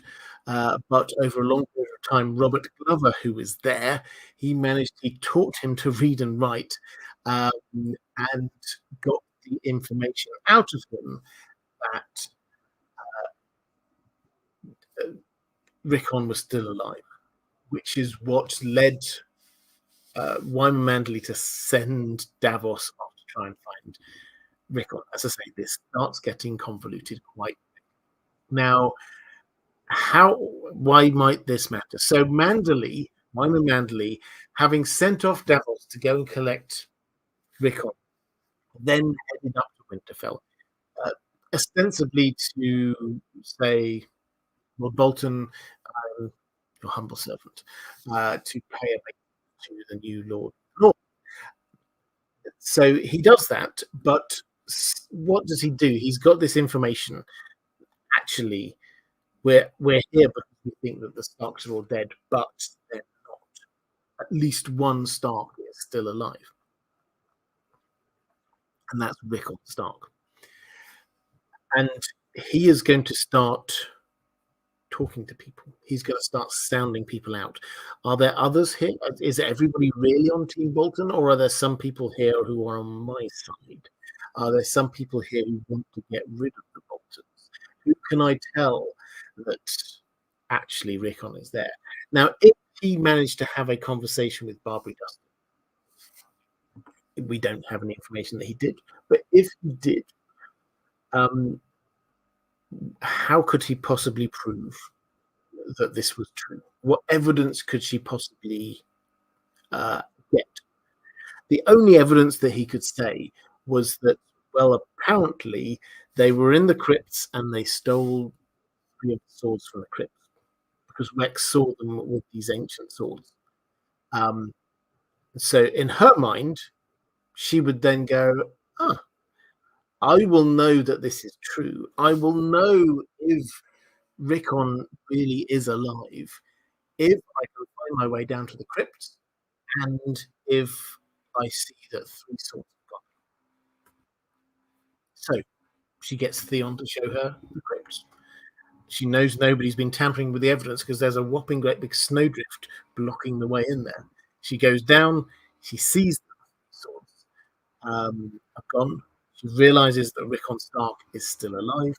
She is now on Team Northern Conspiracy. So that is the thinking. I don't know whether I'm 100% sold on it yet. I will have to reread those sections again to see whether there's other stuff there that I've missed. But that is the working theory that some people definitely have. That is why she is bored. That was a Greek which you're asking that. So yeah, so it was a slightly long roundabout way of saying where Barbary Dustin might fit in with all this. Andrew K is saying the fact that she noticed the missing swords shows that she's on a mission down there. Yeah, I mean, I think that there's a lot of very suspicious stuff going on. Let's go to Michelle Ramo saying, "Hi, Robert. I hope all is well with you and Dan." It is, thank you. My question is regarding the Mountain Clans and Skagos. The Mountain Clans clearly adore Ned with their "I want to feel Bolton blood on my face before I die," and "for the Ned's little girl" quotes. I know that Ned always made a point to go on progresses to the Mountain Clans, but was he the only Lord of Winterfell to make a point of it? Or did the other lords do so as well? To piggyback off of that, the progresses to the Mountain Clans did some good to make them feel a part of Northern culture, was something similar to the Skagos. And Raven's Oath also saying, "Proud to finally be one of your patrons. Welcome. Great to have you on board. And yeah, as a patron, you get to ask questions, get priority." She asked, "Why is Skagos allowed to be fully independent? Doesn't seem very Starkish to allow an exception for a group like that." Let's start with the Mountain Clans. Oh, in fact, I was dealing with Skagos, so let's finish with Skagos. Why did the Starks? It's pure pragmatism. Is there any advantage to them for having the Skagos officially on site? No, it's not. There aren't many people there to help support the occasional Northern war efforts. It's a long way away from home. It's off the coast. There's no huge kind of strategic advantage to it. It would take a lot of effort. A lot of people would die. Let's just be pragmatic. We'll say it's part of the North and just leave it be. Maybe one day we'll properly conquer it. That's the kind of feel. And as I said, the other kind of more relaxed approach to this is with the Mountain Clans, who there was no attempt to change them what they are in any way. It was just a recognition, or it's almost a kind of an exchange. Is that if the Mountain Clans accepted the Starks as their rulers, they would be left alone. The Starks would look after the people who needed it during the winter, welcome them to Wintertown, and the Northern Clans, the Mountain Clans, would answer the call to banners and things like that. Incidentally, there was was another one of we're talking about the Ned Stark's took with him to the Tower of Joy. We have a Wall, one of the mountain clans, was also one of the people who went with him. Now, where do the mountain clans fit into this? So another part of this kind of complex of interests. So they are clearly loyal to the Starks. Particularly, they loved Ned Stark. Why did they love Ned Stark? Well, he seemed good, just, and honourable. That's why everybody loved him. He did go and visit them. He did, like, I don't know whether he called them progresses, but like kings did progresses, and they would give him huge feasts. They would welcome him abundantly. In fact, Jon Snow, when he's talking to Stannis about this, he basically, Stannis says, "Will they slow down my progress if I go via them?" And Jon said, "Only by trying to outdo each other with hospitality, people get invited to so many feasts because each wish to outdo the other clans to show that they're being more hospitable." But Jon basically says, when Stannis tries to get Jon on side and say, "Come join me, I'll make you Lord of Winterfell. Let's go attack Winterfell," and Jon's like, "No, I'm staying here." But Jon gives him some advice, and he says the mountain clans are loyal to the Starks, and maybe if you swing by them on your way to Winterfell, and if you manage to kick the Ironborn out from Deepwood Motte, you'd get some allies who would boost your army en route to Winterfell, and that is what happened.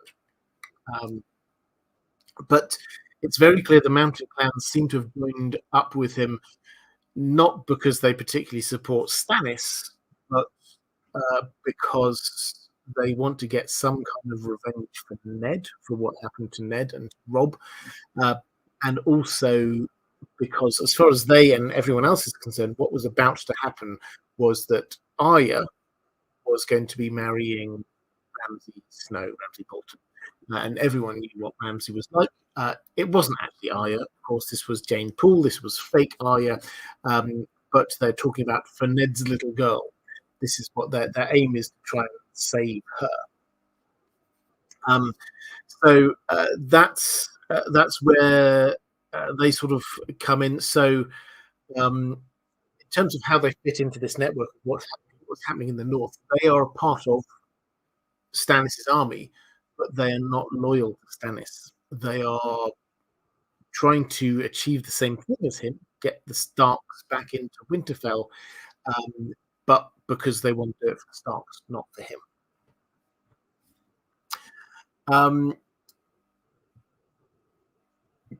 Charis Ballerina saying, "Is she the last of House Dustin?" I think so. I think you're talking here about Barbara Dustin. Will they die out? We're not told the whole family tree. It does seem a bit strange that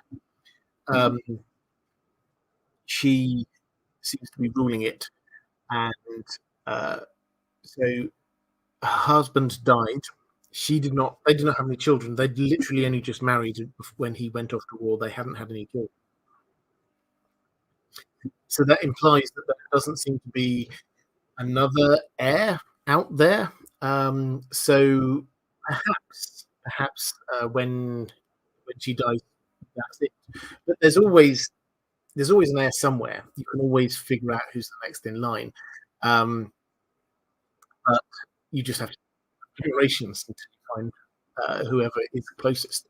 But yeah, it is an oddity that she is seemingly head. Dylan Brockman saying, "Hey Robert, just joined and I noticed you still haven't figured out who made the Quartermaster map. I found a 2012 post in the Song of Ice and Fire forums. Someone named Carpe Diem. Looks like they built it. Right. Well, I will tip my hat to Carpe Diem. Thank you very much. I make use of it in these live streams, and I know I find it very useful. I know many others do. So, Carpe Diem, thank you." Let's have a quick flip through the chat. Andrew K saying that Jon very much wrestles with his desire and ambition in that exchange with Stannis. Even mentions that he always wanted it more than anything he ever wanted. yeah. So that that's a fascinating. If you get into John's mindset, that comes basically off in Winterfell. He says, "I'm king. I can legitimize anyone. I can legitimize you, free you from Night's Watch, and make you Lord Winterfell." And uh, John is tempted. John uh, does think that's all he ever really wanted. He didn't want to admit it, but that was what he wanted. And the thing which was kind of, well, ultimately, he unexpectedly becomes Lord Commander of the Night's Watch, which he sees that as like, okay, then I'm doing this now then. But the biggest thing which seems to weigh against him wanting to take it is the fact that, although Stannis didn't really say it, Melisandre was with him and basically said, "And you will need to burn down the Winterfell weirwood tree, because this is now, you know, the Red God is in charge up here, and that's evil and wrong." I mean, as far as R'hllor and the worshippers of R'hllor are concerned, if you do not worship R'hllor, you worship something else, then that is to be destroyed. So John actually finds that incredibly troubling. Not so much because he's got a particular. I mean, yes, he does. He is a worshipper of the old gods, in as much as he decided he wished to do his vow to the Night's Watch before the Weirwood Tree. But he felt that this would be doing a disservice to Ned and to Rob if he made the decision to get the Weirwood Tree, because that was their religion, that was their faith. And then he goes one step further and he says, actually, you know, Winterfell is the Weirwood Tree. It belongs there. This isn't like a thing that you can just get rid of willy-nilly. You could just it wouldn't be right. So he's sort of on the verge of saying no anyway, because he doesn't want to do that when he gets made Lord Commander. So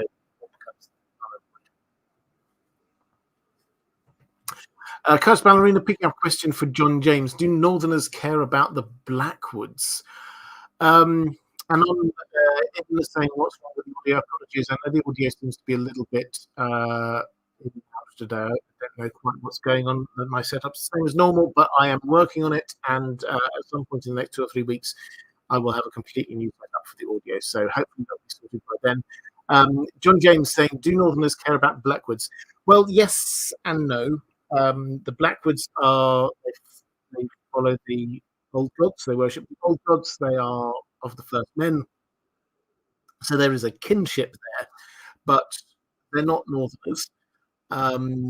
And indeed, it seems when Cregan, in fact, when Alison heads up north, and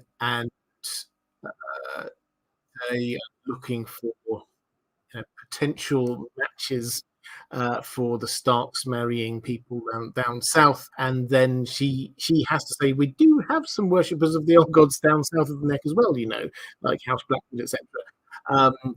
As if this was like news to the Starks and the Northerners. So obviously there was a marriage. Cregan Stark married Alison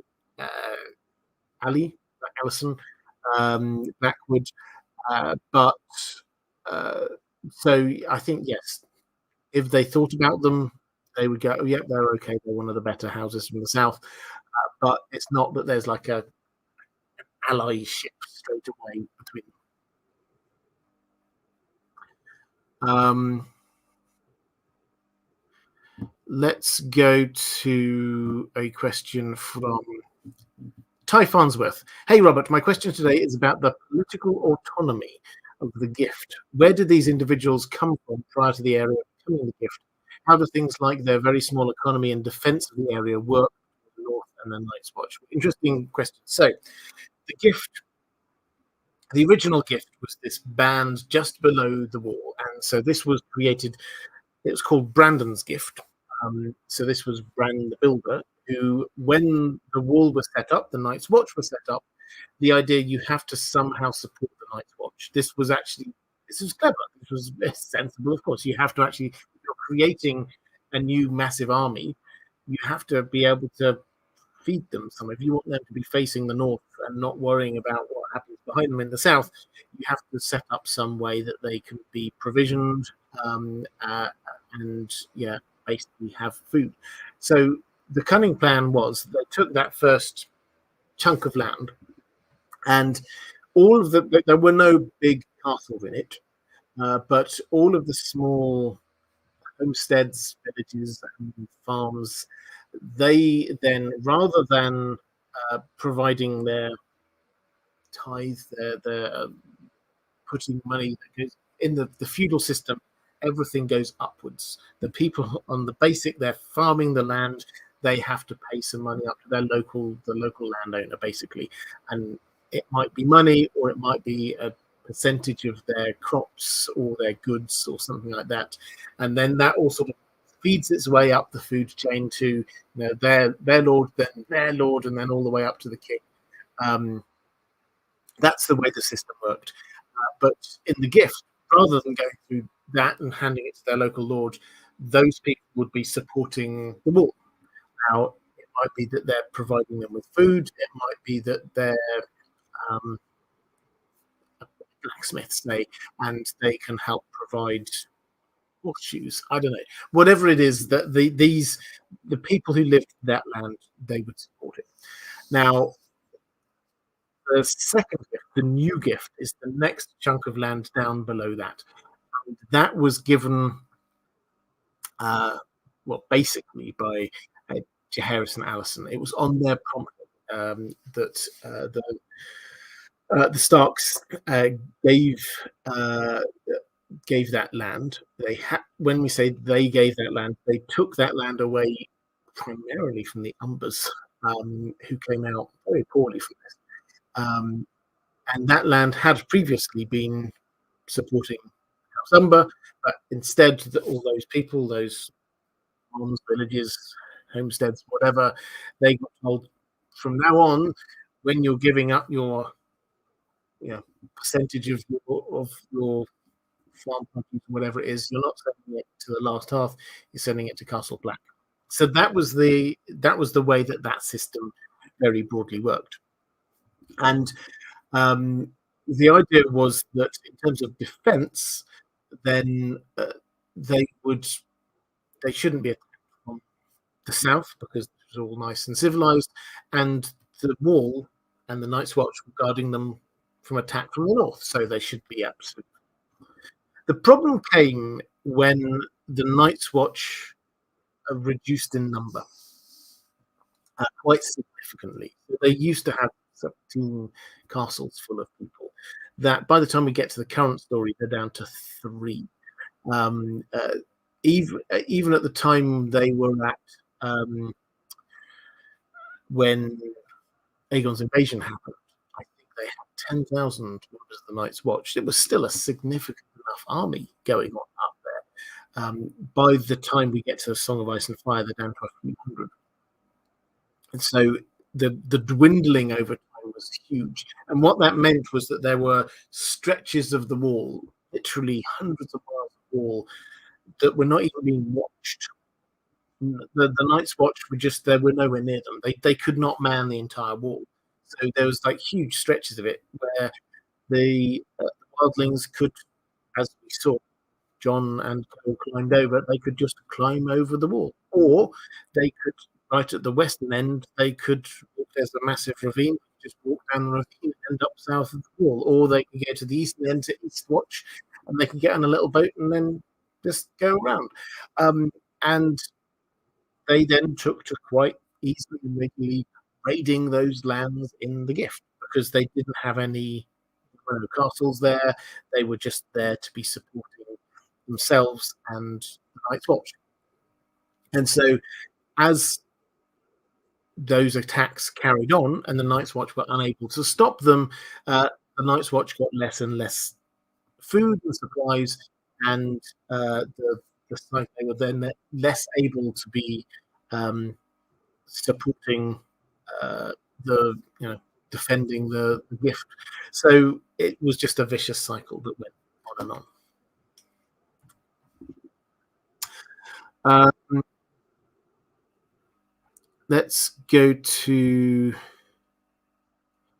Raven's Oath saying, not a big deal, but I think Robert forgot to go back to my patron question. Your patron question, I thought I did answer that one. Hang on, let me just double check. I thought I had. Yes, I did Raven's Oath. So yes, you were asking about Skagos. I answered that one a little bit ago. Why is it allowed to be pure pragmatism is the short version of the answer, but I gave a slightly longer answer a while ago. Eldrick Stoneskin saying, could the Little that sees Bran on his way to Bloodraven's cave be in Stannis' army and inform Stannis that Theon never killed Bran and Rickon? Well, this is an interesting one. So we've already talked about, so there was a Little, one of the mountain clans met Bran. So when Bran and co are heading north, they basically hide in a cave, and there's somebody in the cave, and he's one of the members of the mountain clans. Bran, he's still a child, but he realizes that that's what's going on, and the Little does realize that this is Bran Stark.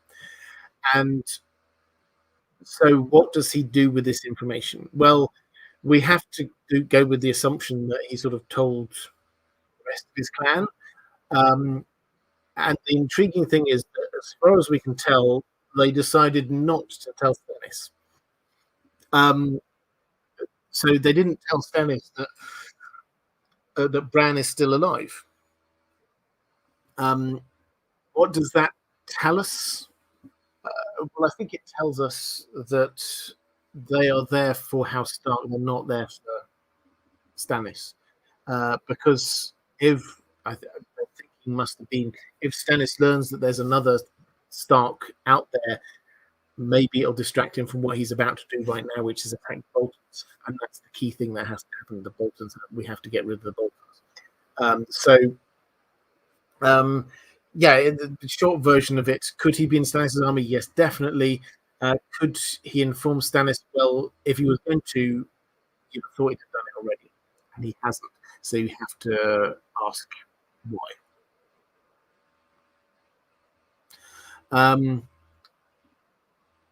Let's go to a question from Catherine Furseth. Could you talk a bit about your thoughts on Moat Cailin and its history? Its creation is lost to myth, but what do you think its original purpose was?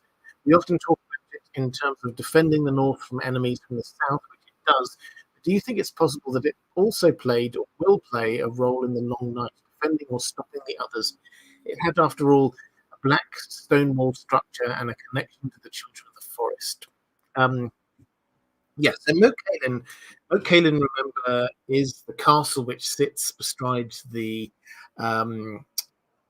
causeway which goes through the neck. This is the only route to the north, or out of the north, overland route. If you wish to get to the north, you have to go through Moat Cailin. It is today, it's a ruin, but 3 towers still remain, and they are, well, Captain Stark calls them a death trap. Anyone who wishes to try and get past them, they would just have arrows raining down on them. It's not a proper castle anymore, but it's still easy to defend against anybody coming to try and get to the north. But when it was built, it was so much more than that. It was a big and impressive castle back in its day. And it seems to have been very old. Now, it is lost in the mist of time, but it seems to have perhaps been there. If the children of the forest, the legend goes, the children of the forest were at Moat Cailin in one of the towers, Children's Tower, and cast the hammer of the waters, that's what the legend goes, then that is well before Winterfell. That is well before the Wall. This is a long, long, long time ago. This makes it one of the oldest structures in all of Westeros. Certainly, as I said, older than the Wall, older than Winterfell, probably older than Storm's End. Maybe only things like the High Tower or the base of the High Tower are of an equivalent to it. So it is very old, and the exact reasons why it was built are mysterious. The fact that it's connected to the Children of the Forest, I think, is no there's no coincidence there. The Children of the Forest, if you remember when we were looking at House Reed, one of the passages that I read out was a description of the Children of the Forest and where the Children of the Forest live. And we expect, if I were to say to you, where do the Children of the Forest live? What sort of places do they live? Then the first answer is, that will be in forests and caves. And that's really what we think. But the description we get from the World of Ice and Fire is forests, yes, caves, yes, but also in marshland and on crannogs. Which is obviously where the Crannog men are, in the neck. So I think it's pretty fair to say that this was, and may even still be, where Children of the Forest live. So this is not a Children of the Forest structure, though, it would appear. This seems to be a man-made structure. It's made from basalt.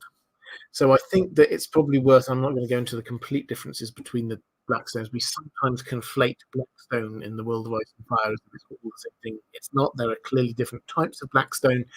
This appears to be basalt. There are several other examples of basalt being used in bridges and castles around Westeros. It is a blackstone. It can look a bit slick when it gets wet, but that's what basalt looks like even in our world. That's its history. It seems to have been a place where the Children of the Forest humans somehow coexist in the net as a whole. What we don't know is we're told all the time about how useful it is and how good it is at defending against the South, which is undoubtedly true, but we don't know whether when it was a full castle, whether it was equally good at defending from the North. It's possible. We simply do not know. One of the questions I sometimes get asked about Moat Cailin is how come it went into disrepair. And I think that, although again we do not know because we don't know the exact timescales, the implication is that once they'd moved from being the North defending itself against the Andals, etc., and moved to a position where we are part of one big happy seven kingdoms, having a castle which is defending against an attack from the south suddenly becomes a lot less important. And when we say that this is in disrepair and ruined, actually the descriptions of it basically makes it feel like the marshland has reclaimed it. The stones have sunk into the ground. Moss is climbing over it. That's the kind of feel we have. How long would that take? Well, who knows? But one could certainly imagine maybe in 300 years, quite a lot. It's as boggy as it appears to be, that quite a lot could be done in that time. So if it is potentially good enough to defend from, or good defending north, or was good defending from the north, then yes, perhaps it could have had a role in the first long night. In fact, there's a fan theory which isn't based on anything other than the curiosity of the fact that we get conflicting legends about the Hammer of the Waters and the children casting. First of all, we get told they were cast from the Isle of Faces. Then we get told separately that they cast this from Moat Cailin.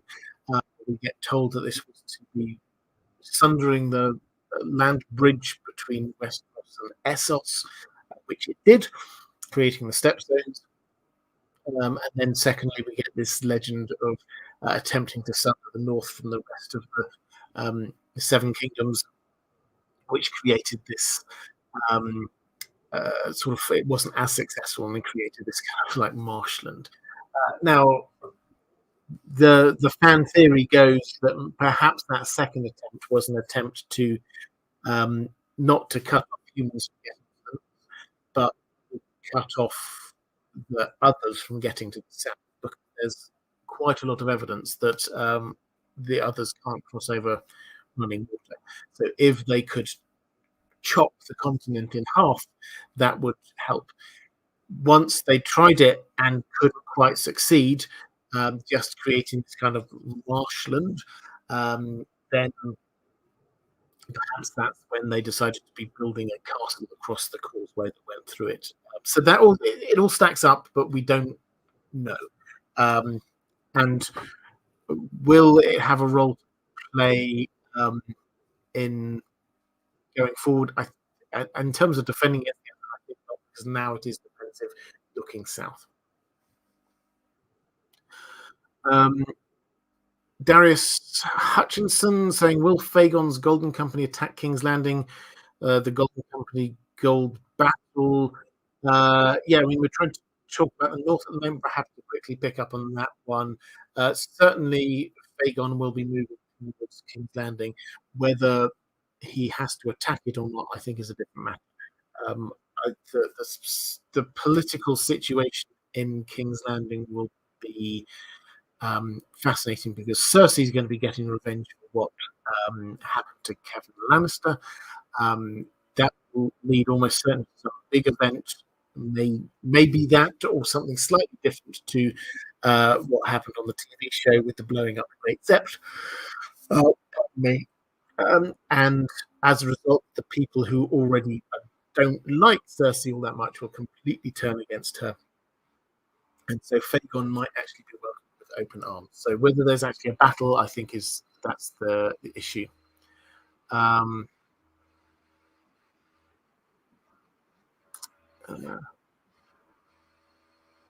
Let's go to DM Collins saying, how possible is it that the pink letter is actually real and that Ramsay actually beats Stannis like in the show? Inconsistencies in the pink letter are being explicable, maybe as George R. R. Martin oversights. Right, so I'm going to read. I did a video on the pink letter. I'm doing this series of videos, as you probably picked up, on what's going on in the north, jointly with History of Westeros, and as a part of that, I'm occasionally redoing older videos, just to sort of update them, or if I feel I've got some new information, or frankly, some of them it's just that I think I can do a better quality video than I could how many years ago when I made them first. On the pink letter, though, I think although I will do it as a part of this series, I think my basic contention remains the same, is that even if you throw out all of the issues around what it says, which is like 50% of it is centered around Mance Rayder and the people that Mance Rayder cares about, which would seem very odd for a letter that is aimed at Jon from Ramsay, even if you ignore the handwriting clues and all the rest of the stuff that's there. You can put the video if you want. The whole point of the letter, the whole reason for that letter to be sent, whoever sent it, is to incite Jon to attack Winterfell. Now, we have to ask who wants Jon to attack Winterfell? Who wants Jon to abandon the Night's Watch, gather together an army, and go and try and take Winterfell? Because that's what the point of the pink letter is, to make him do that. And I don't think it's Ramsay. Why does Ramsay even care about Jon Snow? As far as Ramsay's concerned, Jon Snow is just he's on the wall and he's staying at the wall. He's not a threat. There's no reason to bring him into this action at all. The only person that we know of who wants John to be attacking Winterfell, because he's basically already told him he wants her, is Stannis and people on wider Team Stannis. So that, I think, has to be the starting point. I've not seen a convincing argument for why Ramsay would actually care about, know, or want to do anything with John. There's no history there. There's nothing there. Why on earth does he want to try and bring John into this? Is it possible? All things are possible. As you say, it's possible that this is just a complete red herring that George R. R. Martin has put out. But I think it's very likely not him. And I think the solution that I was spoiling a video I did ages ago, the solution I put out, which is that this is written by Mance Rayder, who has been sent there by Melisandre to do a number of things, but also to try and bring John into the war. That seems the most sensible solution.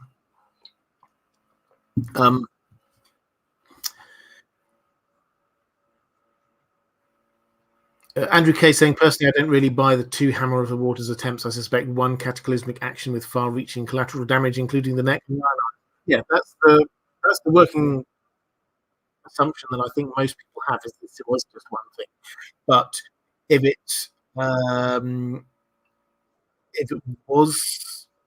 it did happen twice, then you have to ask why, because it's not about trying to stop the men anymore. The first men heading north. The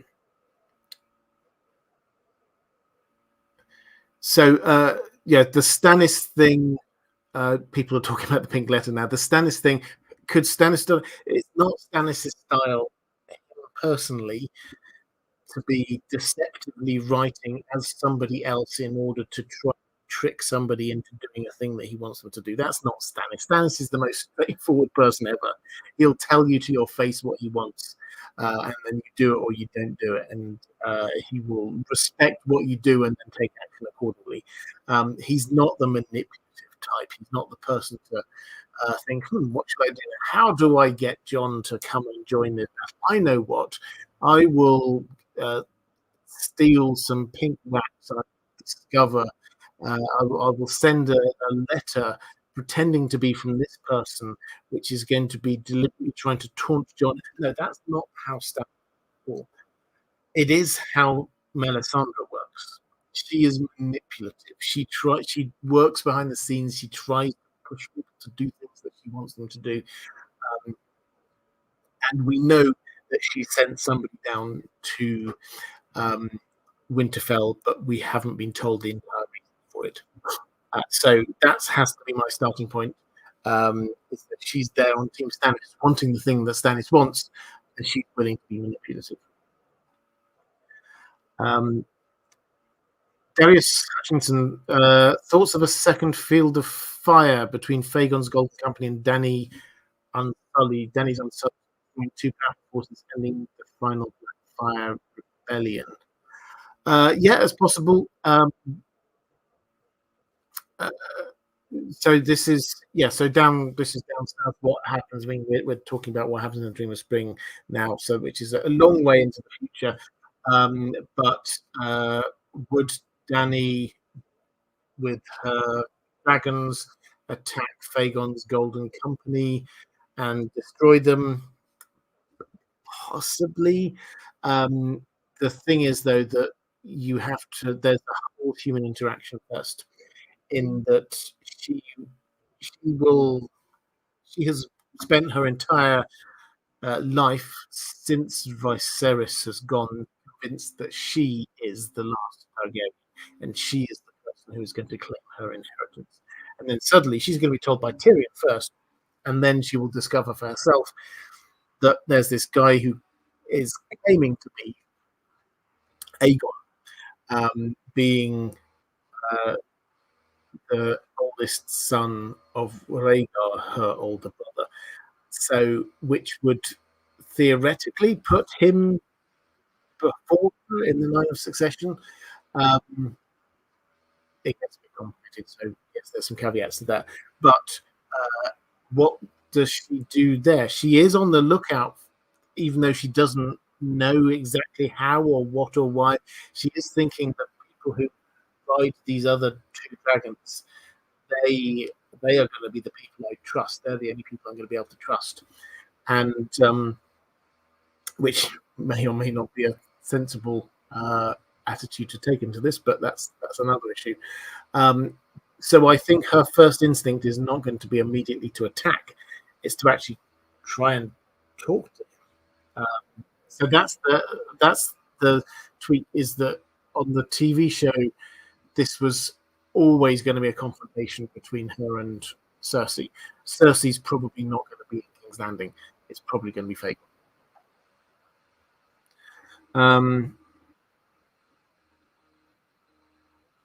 Coach Ballerina saying Ramsay isn't exactly logical. Yeah, absolutely. So, I mean, I can't 100% say. This is one of those things where what I always try to do is I try and present what I think on the basis of the information we've got is the most likely or the best solution to all of these mysteries.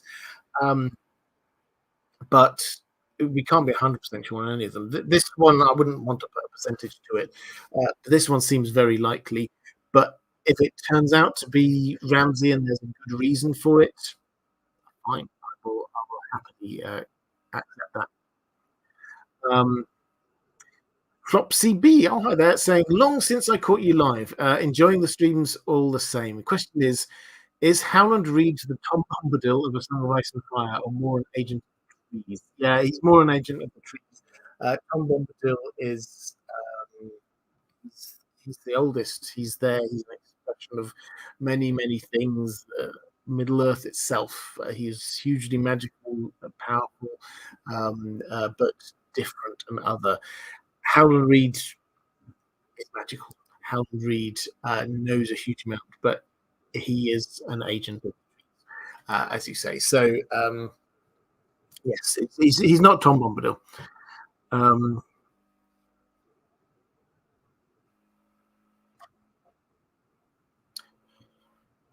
Let's go to a question from.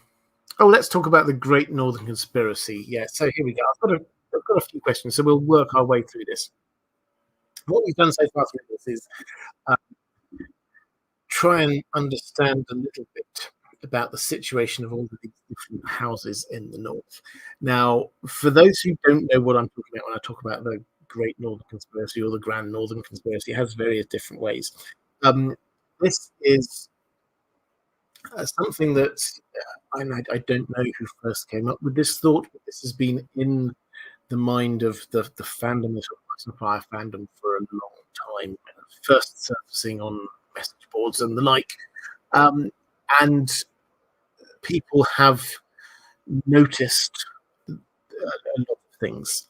Tried to see, are all of these things connected? Is there a massive conspiracy amongst all of these northern houses to get rid of the Boltons? So let's work our way through that. I will give the sort of the outline here. Charis saying, "Hello, Robert. Happy New Year. Could you outline the Great Northern Conspiracy? Who are the main conspirators? What are their goals? What lines of evidence do we have to support this? Where do you see it going? To me, it looks like chaos. You have the Karstarks betraying Stannis and the Manderleys making moves against the Boltons. There doesn't seem to be any meaningful coordination, snowmen aside. Make it make sense." So I will. I've got a couple of sort of follow-up questions there, but let me talk about the Grand Northern Conspiracy. So the thing people generally accept, everyone generally accepts, is that the Boltons have taken power, but not everyone is supportive of them. In fact, most northern houses are not supportive of them. The Boltons have angered almost all of them. Lots of northern houses had representatives at the Red Wedding who were killed. Lots more have got relatives who are currently imprisoned by the Lannisters or someone else. Lots have other grudges. Simply, they swore fealty to Robb Stark, and Robb Stark got killed. There's a lot of people who've got lots of things against them, and they liked, particularly Ned Stark. They kind of liked having the Starks in control. So there is this general feel that the northern houses will want to get rid of the Boltons. Why haven't they already? Well, it's sort of a combination of their hands are tied because the Umbers, Great John Umber, is captured. The Mandleys, they had his heir. One of the Mandleys' heir was captured and as a hostage for a long. Various other families have got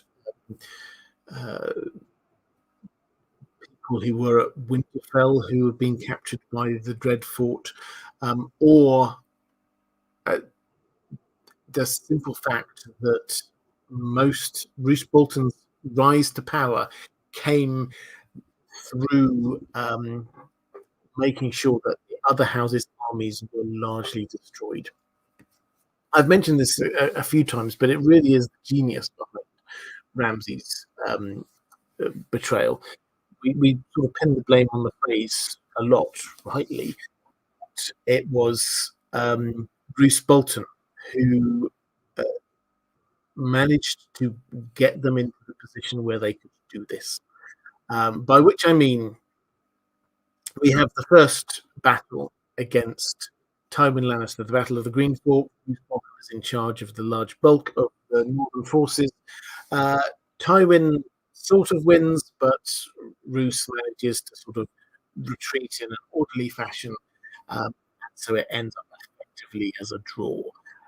But one thing which no real attention is drawn to it, but the people who were in the brunt of the fighting, they were Stark loyalists. The Bolton forces, they didn't really have much fighting. They largely survived. Then we get another situation where he comes down, he claims Harrenhal, and then he sends off the Tall Hearts and the Glovers to go and attack Maiden Pool Duskendale. And there is no strategic reason for them to do that. And he warned the Lannisters that he was sending them there, and basically they got all wiped out or captured. They were both loyalists. Then on his way back up, he was heading back up North Army on the way to the Red Wedding, and he kind of dawdled a bit while crossing the river, and the troops who were at the back of his army, they all got ambushed by the mountain. And who were the people at the back of his army? Well, they happened to be the Stark loyalists. So by the time he arrives up at Riverrun for not Riverrun, sorry, at the Twins for the Red Wedding, he's actually had 3 goes at getting rid of all of the Stark loyalists. So most of the people coming back are just his own people. Added to which much later, and that is how they managed to defeat the Starks, the Freys and the Boltons and the Karstarks, managed to defeat the Stark loyalists at the Red Wedding. Yes, they got them all drunk, but also they would have been outnumbered but for Roose Bolton's work just getting rid of all of these loyal troops. Then when they are up Winterfell, actually one of the last things that happens is Roose Bolton sends out to go and hunt down Stannis' army. He sends out the Mandaleys and the Freys. Again, not his own troops. He saves his own troops. And what has happened is that one after another, his son Ramsay has basically he's destroyed the Hornwoods with his actions. Winterfell and the remainder of the Stark garrison have been destroyed. The Deepwood Mott, the Glovers, they got attacked by the Ironborn. The overall picture is that the North the armies of the north have been decimated. The only army that has largely survived out of all of this is House Bolton. So that's why they haven't done anything already. But then you start looking into it and you see that there are things going on. The obvious plan, which we talked about already, is Wyman Manderley has discovered that Rickon Stark is alive, and he sends Davos to go and get it. But he is working with Robert Glover, who is the brother of Lord Glover, and also with the Umbers. They have been building ships with the Umbers. Now, the Umbers, there are two Umbers, basically, who have both gone over to Winterfell. One of them has gone, we talked about this when we were looking at House Umber. One has gone inside Winterfell, claiming to support the Boltons. The other has gone outside Winterfell and is very much opposing the Boltons. Nobody thinks that these two brothers hate each other. Everybody knows that the Umbers really hate the Boltons. But are they somehow exchanging messages in and out? Who knows? Who else is there in Winterfell? Well, we've already talked about Barbary Dustin, House Dustin as well. People are starting to have conversations there in Winterfell. There is the Freys are starting to be mysteriously killed in Winterfell. So stuff is going on. The snowmen, this is one of my favorite theories, is that there's a lot of snow in Winterfell. On the tallest wall have been built some very accurate snowmen. Theon sees them. He sees them and realizes that people outside Winterfell would be able to see them. There are accurate representations of Wyman Manderley, the Horsebane Umber, who's the Umber in Winterfell, Lord Stout, I think it is, and Barbary Dustin. Now, why is this important? Well, we know that at least 3 of them are almost certainly secretly plotting against the Boltons. 4th is Barbary Dustin, who, as we have seen, there is some anecdotal evidence perhaps she's coming on side with that. Why might there be snowmen made of these people? To communicate to the outside world who's on our side. So whenever the battle does happen, you don't attack your own. So that's part one. And so the idea there seems to be that there's this plan which the Manderleys are in charge of, which is to put Rickon Stark on back in, to get rid of the Boltons and put Rickon Stark in. That's part one. Part two, we have what I talked about when we were talking about what's happening in the neck, which is we've got Howland Reed's party, which is going on. Howland Reed is clearly a loyalist, a Stark loyalist. And Mage Mormont and Gelbert Glover have both headed into the neck. They got sent there by Robb Stark, and they are there. Well, they were there to try and help Robb Stark take Moat, but then Robb Stark got killed. But they are there with Howland Reed, and they are witnesses to Robb's will, which legitimizes Jon and says that he is the heir. So that's the next part of this, and also Ned Stark's bones are very probably hidden there as well at the moment, or en route up to Winterfell, but paused there for a moment. So that's the next part that we have going on.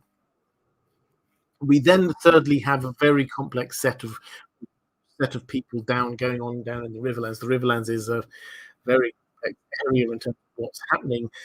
We have Lady Stoneheart, who is back, who has Rob's crown.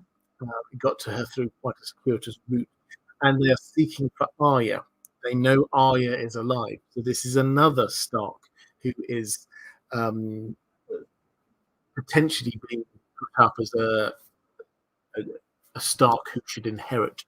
Lady Stoneheart, let's not forget, thinks that both Brennan and Rickon are dead. And then you go and you have House Liddle, the mountain clans, who a little knows that Bran is alive. Have they been talking to anyone? It's entirely possible. The mountain clans have come along. They're not supporting Stannis, but they are there trying to kick out the Boltons. Are they there then thinking, well, we will get Bran in?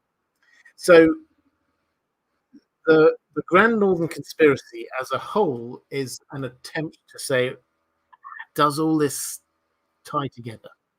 Is there a possibility that all of these things are linked, that all of the plans that people have to be getting rid of the Balkans are all part of one big plan? You can draw lines between all of these if you really wanted to, because the Liddles, who know that Bran is alive, they might not have told Stannis, but they certainly could have told other people in the army. They could have got the message out to Umber, who was outside the walls of Winterfell, who could have got the message inside Winterfell. That then ties it in with Wyman Manderley, who's in there, and his plot. You can certainly, if you wish to make, it's quite a leap, but it's not beyond the realms of possibility. There is a mention that Lady Stoneheart at one point and the Brotherhood Without Banners, they got spotted by one of the Freys and ran off into the neck. Presumably they just hid there for a bit and then headed back out down into the Riverlands, because that's where they ended up again very soon. But might they have been contacted by Howland Reed? Could they have linked back in with that plan that way? So you can start drawing all of these things together if you want to. There are some they're very faint lines, but to me, it doesn't feel. And this was Travis. You were saying it doesn't feel. It feels like chaos. Lots of different. To me, it feels like probably 3 different plans are going on at the same time. You could potentially add in what's going on in the Riverlands with the Blackfish and people like that. If you want to add extra complication, you could add what's going on with Littlefinger if you want, probably bringing Sansa into play.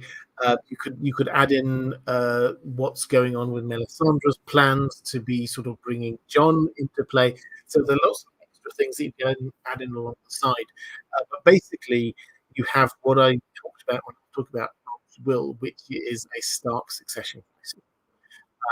I think the vast majority of the North want to get rid of the Boltons and Boltons, because that's yes, Bruce is very smart, Ramsay's very cruel. It will be hard, but I think that the North as a whole should be able to get rid of them. But what happens then is, I think you will find suddenly everybody's got different ideas on who the Stark in Winterfell should be.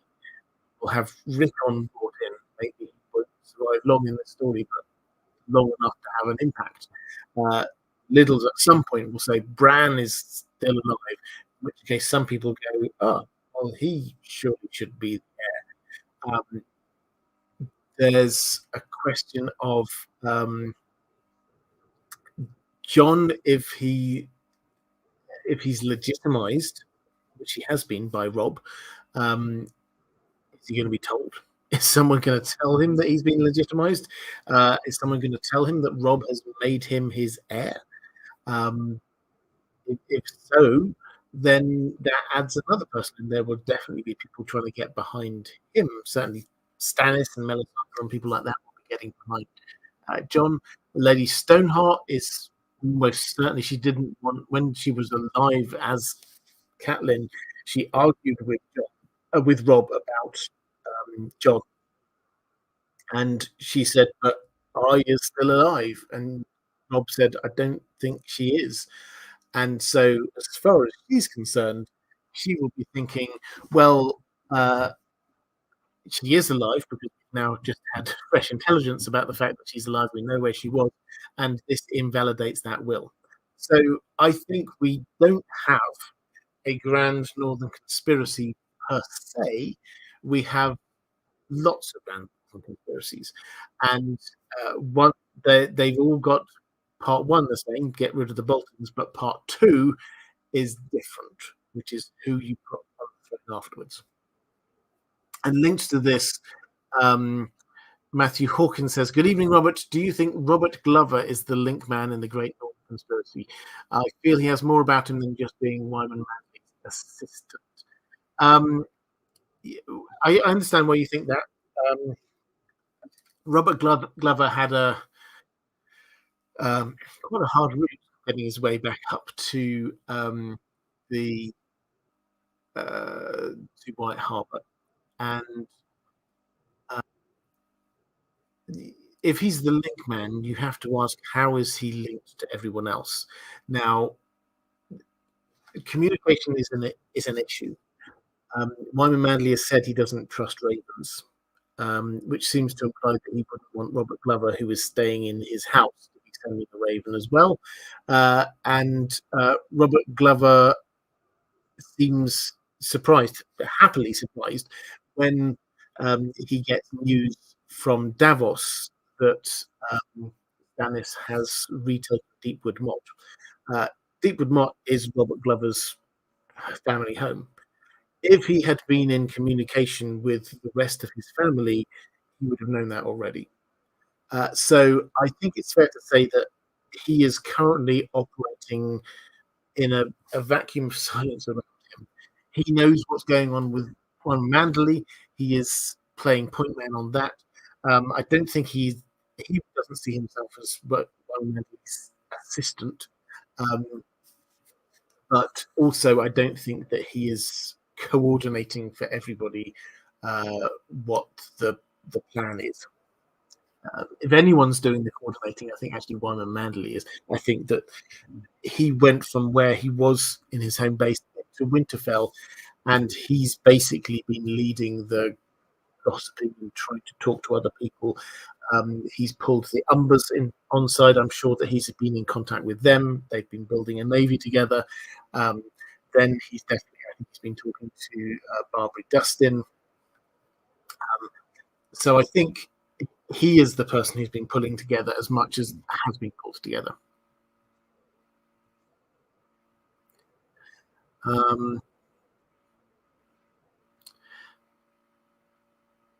Darius Hutchinson saying, if House Bolton ends, what happens to the Dreadfort?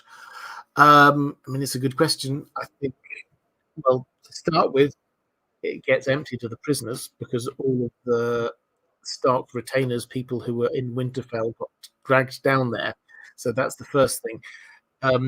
It is a strong castle, so I think that if we are in and I have no idea whether we will end up in that situation, but if we are in a place where, say, John or someone else is ruling from Winterfell and they're waiting for the others to come and attack, you would probably want your castles to be well defended. So they will probably put someone in there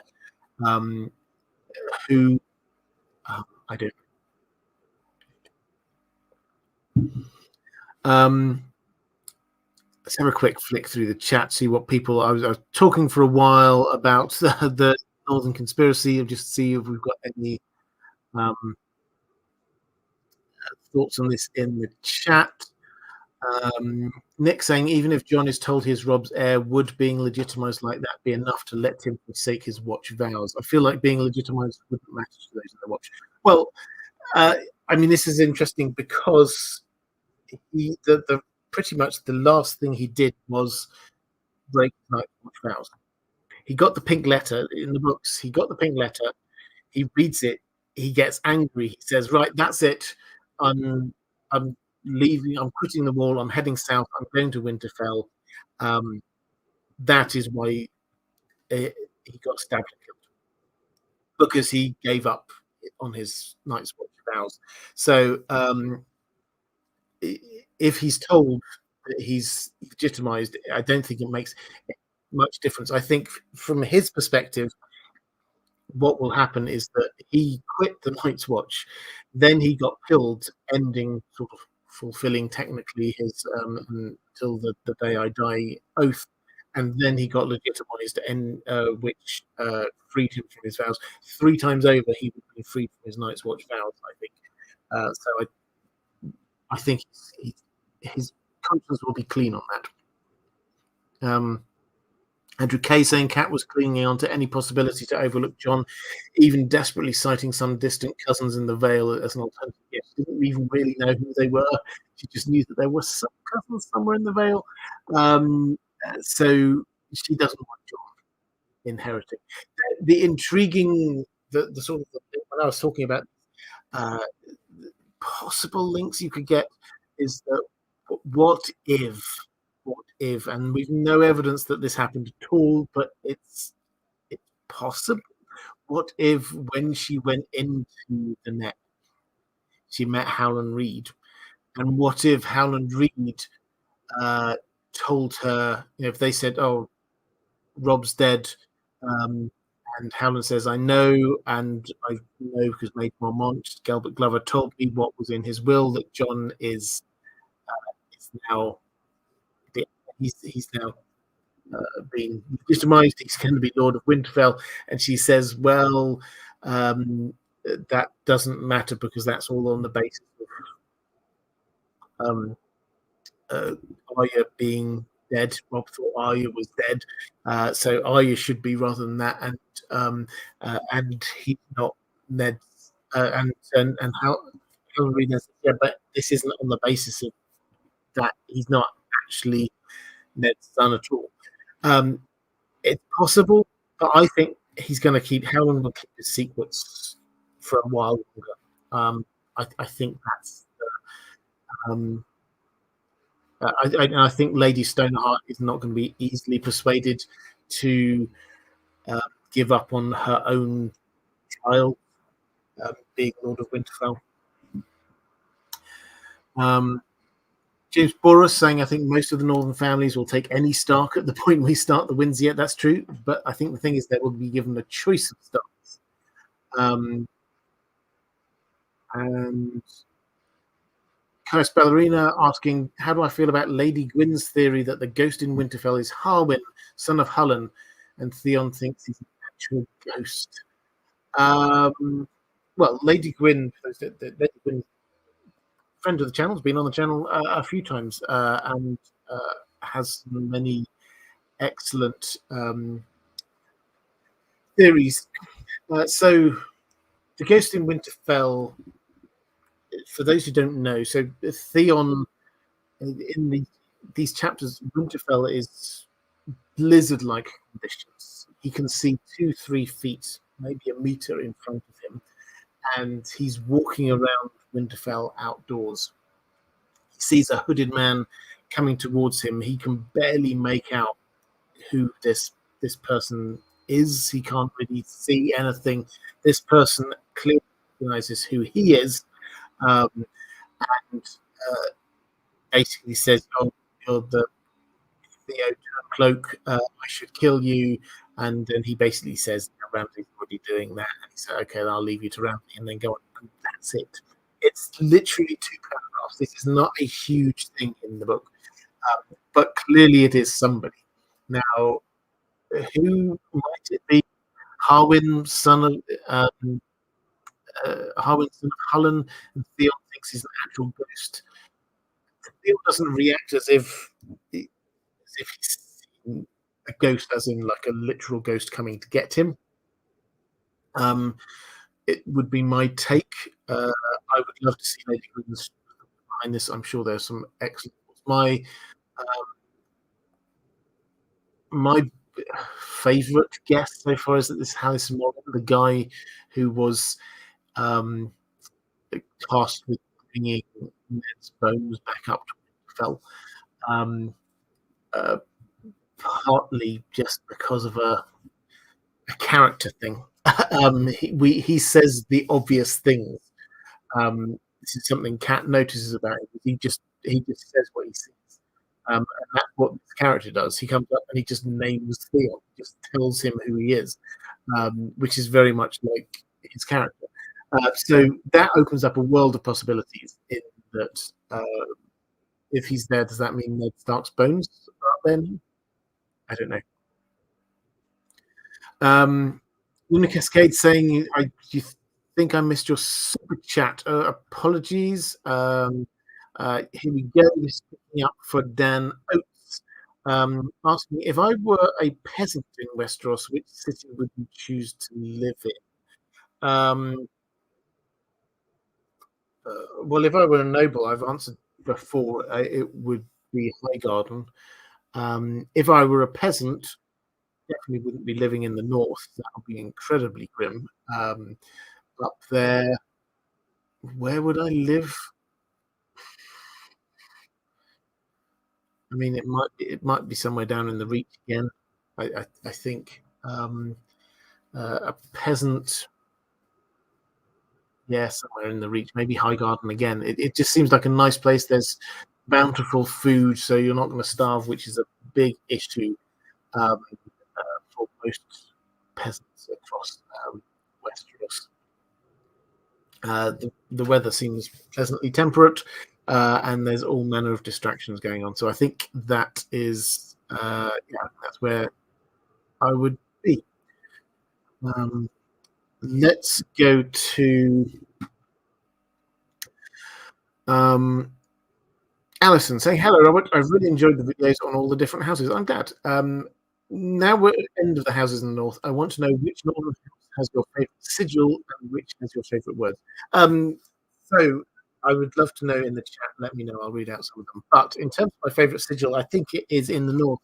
I think it's House Umber, the giant breaking the chains. I think it's a great visual to start with, but also it opens up all these possibilities. Is it a hint that there is some giant blood in House Umber's history? Yeah, possibly. Is there a story behind them capturing a giant? If so, what's the story? I think that's my favorite, just in terms of like pure visuals. That they will not be symbolically. They are the giant, and they are not going to be bound. And there is. We looked at this when we were looking at House Umber. There's the possibility that that's a bit foreshadowy.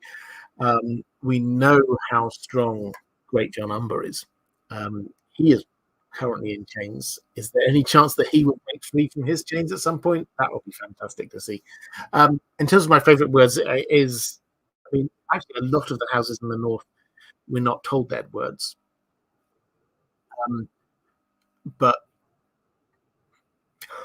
I think winter is coming is the best. I think there's no way around that. It's just it's just so simple, and it's so different from the other major houses that are bragging about who they are. We do not sow houses of fury. That's just about trying to show off about who they are. Winter is coming is actually, it's a warning to everyone. So yeah, it's different. So I like it, and it always makes me think as well.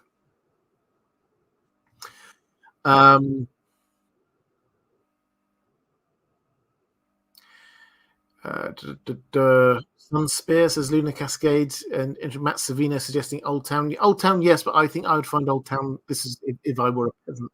I think I would find Old Town a little bit frustrating, knowing that there was the world's greatest library there, and I would never be allowed into it. I think I would be frustrating.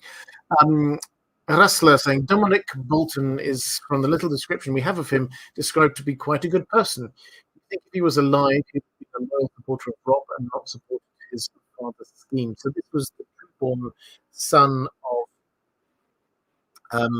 Reese Bolton, who was basically killed by Ramsay Bolton, and it seems like a nice guy.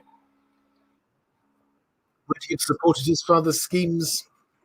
I mean, it's hard to say because we only sort of hear tell of him, or we didn't actually meet him. I think it would take quite a strong character to stand up to your father, if your father's Reese Bolton, to say no, don't do that. So I mean, I instinctively, he doesn't come across as a very strong-willed character. I think instinctively I would say that he would go along with it, but hate it, and perhaps join in with the Grand Northern Conspiracy a bit later on. Whitney asking, do I think the Starks are connected through a bloodline with the others, and also connected with it? I'll answer these in connection, actually, saying, what do you suppose was the man sacrificed at the end of Bran's vision in the Dance with Dragons? Now I will read this. So this is the context here. This is Bran. He's had his weirwood paste. He's all magicked up. He goes into the trance-like state, and he gets these whizzing visions as if he's looking through the weirwood tree in Winterfell, and he goes back in time. Basically, he sees his father. He sees two characters. Almost certainly, this is young Benjamin and Lyanna. He sees what everybody thinks must be young Duncan and very young Alton Anne. And we go back and back, and then it ends with this. He sees the faces of a whole load of like stern old Starks people whose faces he recognizes from the statues in the Winterfell pit. So we're going back through time, and then we read this, and a little content warning on this one. As he watched, a bearded man forced a captive down onto his knees before the heart tree. A white-haired woman stepped towards them through a drift of dark red leaves, a bronze sickle in her hand. No, said Bran, no, don't. But they could not hear him, no more than his father had. The woman grabbed the captive by the hair, hooked the sickle round his throat, and slashed. And through the mist of centuries, the broken boy could only watch the man's feet drummed against the earth. But as his life flowed out of him in a red tide, Brandon Stark could taste the blood. Who was that? The way that George R. R. Martin has written this makes us think that this is another Bran Stark, an older Bran Stark from the mists of time. I can't prove this. This is just a headcanon thing. I wonder whether this is the original Bran the Builder. I wonder whether this is a sacrifice at the creation of Winterfell at the very beginning, in front of the weirwood tree, to create the magic that is within Winterfell. That's the kind of speculation. There's no evidence for that at all, but that just works for me. Who is it? Ultimately, when they've got a captive, it could be anyone. It is somebody who's there as a sacrifice for the weirwood tree. The reason why I say the language usage suggests this might be him, might be a Bran Stark, is that George R. R. Martin is deliberately merging what Bran is seeing and experiencing with what the person who is being killed is seeing and experiencing. So, as his life flowed out of him in a red tide, Brandon Stark could taste the blood. He calls him Bran, normally, not Brandon. So is the Brandon who can taste the blood, is that the person who's being killed, or is that actually the Bran that we know? Or does it matter? Is it one Bran blurring into another? So I think this is a previous Bran, and George R. R. Martin's doing a little bit of clever wordplay here. if so, this does make me wonder, and we don't know. Again, this is all speculation, but the creation of Winterfell and the establishment of the Starks there, all when Winterfell was set up, it's not a castle. This is a weirwood tree with crypts, um, which is an odd way to start a family who you're wanting them to be uh, ruling from then on, staying there. There must always be a Stark in Winterfell. Um, a weirwood tree with a crypt under it, where people from this family line can always be buried. Um, why that seems not to be a "we'll make you kings. This is a good thing for you." That almost feels like a punishment. Your family needs to pay back their debt. Again, this is all speculation, but this is just kind of feels right. Is that if a family is doing, and the Starks who are down there, whenever we go down and we feel from the Starks, they are trapped. Their souls are trapped in there. It's not they're not willingly down there. They are trapped there. How are they trapped there? By magic. How does that magic happen? When the crypts were started, presumably when we saw this, a sacrifice. This is how weirwood magic, this is how forest magic works. Sacrifice for the weirwood tree. So I don't know. Is there a link between the others and the Starks? Quite possibly. It would kind of make sense to me, but we have zero evidence of it at the moment, other than odd things that the old man sort of says. The Night's King, maybe he was a Stark, maybe he was a Bran Stark, that kind of thing. Carl Snark with the knowledge, bronze sickle is used by Perseus to behead Medusa as well. So there you go. And Lunar Cascade, favorite northern quote. I don't know about a northern quote, but I mean, I think the North remembers.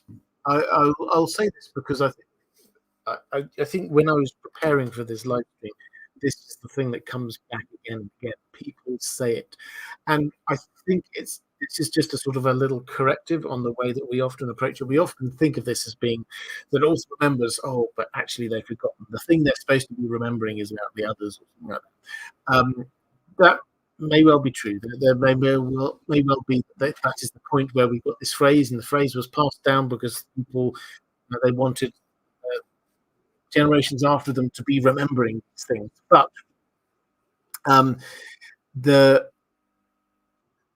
when it's used in this story, people say the North remembers. This is slights against them. These are things they want to get revenge for.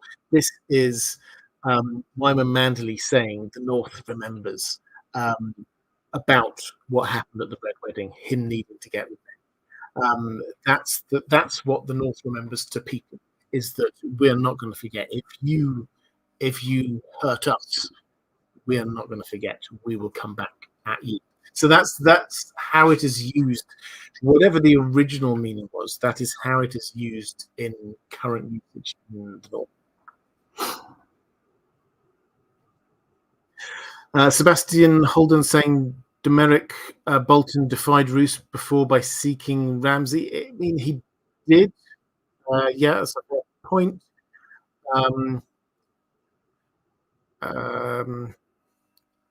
Okay, this is talking about the Bran and the sacrifice. Could be Bran the Builder. Perhaps the sacrifice gave rise to human access to the weirwood net and such abilities, etc. Quite possibly. Weirwood saying the woman with the sickle is described like many other of the woods witches. So yeah, she's a white-haired woman coming through a drift of dark red leaves. Yeah, so white hair is that's definitely. I mean, this is Bloodbraven imagery again, isn't it? Blood hair, red leaves, eyes. This is very much imagery of the weirwood network and, as you say, woods witches. Alhad saying, "Greetings, Robert. Stannis sends Justin Massey to Bravos to deal with Iron Bank. Will that storyline mingle with Arya's or any other Northern plot? Assuming that George Martin will not change the pre-released chapter." Yes. So this is Stannis gets approached by Toko Nestoris, who is the emissary from the Iron Bank. The Iron Bank has been lending money to the Iron Throne. Cersei is basically saying, "I'm not repaying you." And the way that the Iron Bank work is that if they're not being repaid by one of their debtors, then the debtor is a king, then they will look out an alternative king. And they will say, "If you're willing to take on this debt, then we will support you. We'll extend you a line of credit." And so Stannis signed up to this. He says, "Okay, give me some money. I will take on the debt when I am king." And everyone's happy. And what he decides to spend this money on is soldiers, sellswords, 20,000 sellswords he thinks he can get, plus travel costs. And he sends Justin Massey, who's one of his favored advisors. He sends Tycho Nestoris, he said Justin Massey back with him to go on to Bravos. And crucially for what I'm about to say, he says, "Okay, well, the route you're going to go, first of all, go up, take with you the person he thinks is Arya Stark. Go up to the wall, drop her off with Jon Snow, and then head off to Bravos after that." And he makes a point of saying, "Even if you hear reports that I'm dead, spend the money, because this is the support I want Charis to be after me. She will then be the new ruler of Westeros, and you can bring the army to her." So he sent off to go and do that. Now, that is all in the pre-release chapter, the Theon pre-release chapter. Now, before we get on to tackling that, a brief moment just to say the status of the pre-release chapters from the Winds of Winter. For those who don't know, there's a few of these that are going around. George R. Martin hasn't done one for a while, for quite a few years, but he did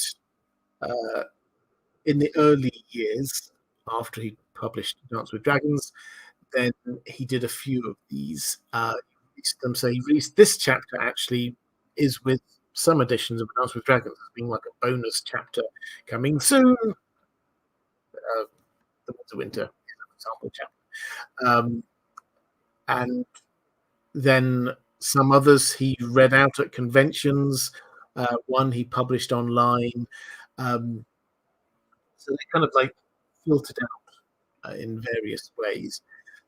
Now, some of these we've got the actual text. Some of them we've just got summaries from somebody who heard it. So they kind of like quickly typed up what they could remember.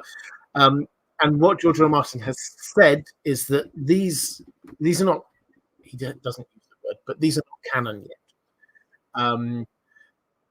In fact, he said a couple of years ago when he was giving a random update on progress, he said that has gone back and changed at least one of those chapters. So we shouldn't take the pre-release chapters as being exactly what it's going to be. He might have changed them. This, I think, is probably the least likely to have changed, simply because he clearly wrote it while he was writing the Dragons and things like that. It's just that he didn't want to put it in that book. He's moved it into this book, so it feels like it's probably the safest of them. But we have somebody going to Bravos. Is this going to intersect with Arya? Well, we don't know. Justin Massey is an interesting character. He's very much a social climber and very much interested in the ladies, so to speak. And he's constantly looking for who he can marry to advance his case. He thinks Alice Karstark appears at the wall. He's like, "Oh, hello, I should probably marry her. Then he thinks Val, she's a wildling princess, maybe I should be marrying her. Then he meets Asher, Maura, and he thinks, oh, so this is a Greyjoy who perhaps be, maybe I could put her on the throne over in the Iron Islands. Maybe I should marry her. So he's always thinking about who he should be marrying next. And Stannis basically sort of like sends him off, saying, "If you do this, then maybe I'll consider letting you marry Asher." So he is not a Stannis loyalist. He comes across as it. He's also a Queen's man, so he's a worshipper of the law, but he's very clearly not as avid as some others are. He is actually a lot more self-motivated to try and put himself into power in some way. And he's been tasked with going off, being given a huge amount of money, possibly while he's over there being told that Stannis is dead, and possibly also while he's over there being told that Shireen's dead as well. Suddenly having a huge amount of money, maybe having hired a huge army. What's he going to do? I mean, he will just try to get some power for himself with that money and that army. We'll have to wait and see. But could this? He's going to Braavos. Obviously, Arya is in Braavos. No, nobody really knows it. Could their paths intersect? Well, yeah. Her path intersected with Sam and Darian while they were over there. So this is entirely possible. Her path is intersected with the delegation from the Iron Throne to the Iron Bank while they were over there. So it absolutely makes sense that their paths might cross, and that if she's still in the good graces of the Faceless Men, they might. She seems to be very good at spying on people. They might want her to be discovering some things. Now, the intriguing thing here is that what is she going to learn from this? Is there something here which will prompt her to return? Well, she may well learn that Jon Snow is dead. Because by the time Justin Massey gets back up to the wall, then Jon will be dead. She may well therefore think that all of the Starks are gone, but she might now have the abilities to go and get some revenge. Somebody else to add to her list. Might she head back off and try and take out people over at the wall, not just down in the Riverlands, King's Landing, places like that. That's one option. Another one I've seen somebody map out. I'm not sure if I agree that this is likely, but it would be fun if it happened. That fake Arya, Jane Poole, is going up. Stannis has sent her up with Justin Massey to the wall. Now, she is probably going to be quite scared, because whereas she is sticking to this line that she is Arya Stark, Jon, she will know that Jon would immediately know that she's not. So, but when she gets up there, she will suddenly no longer have any protection, because the idea was to send her up there because she'll be protected by Jon. So what happens? Is there a possibility that Justin brings her with him? We already know he's a bit of a social climber, and perhaps his thought might be, if he thinks that she's Arya Stark, perhaps his thought might be, well, okay, if the Boltons are going to go, maybe I could marry her, and then I would be married to Arya Stark. And if the plan comes to fruition that the Boltons get kicked out, and if the Starks reclaim Winterfell, then I'd be in a shout for a shout. That's how his thinking seems to go. Whether you think that's sensible kind of logic or not, that seems to be how he thinks. And so if he brings her over to Bravos, Arya could suddenly find herself seeing somebody that she is told is Arya Stark. And she will know she grew up with Jane. She will know that that is Jane. And might she then, or she will look completely different because she's grown up a lot in that time. She's a master of disguises by this point. So she could ask a whole load of questions and find out what's actually going on. And that might prompt Arya to head back. So is there a chance? Yeah, there is. We don't know. George R. Martin could go a number of different ways. I would say keep an eye on Justin Massey. He is in loose camp. He will do things. Darius Hutchinson said, could you please invite Stephen Atwell on Tumblr? Yeah, I don't know. I'm not really on the list at the moment, but thank you. Always happy to have recommendations. Charis Ballerina, is the white-haired woman with the sickle the only possible instance of an old god's priestess?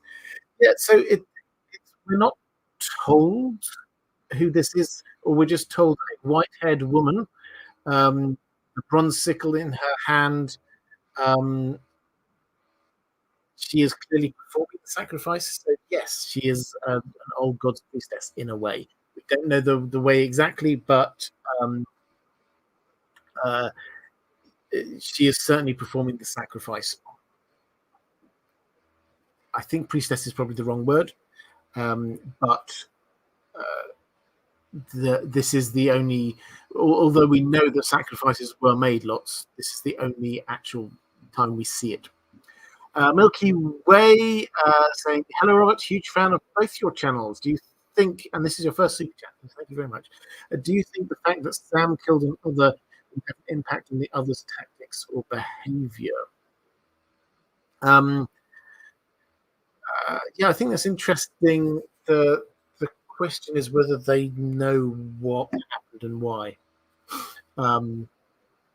We know they're intelligent. We know that they will probably notice that they don't have one of their own. But whether it was witnessed exactly what happened, the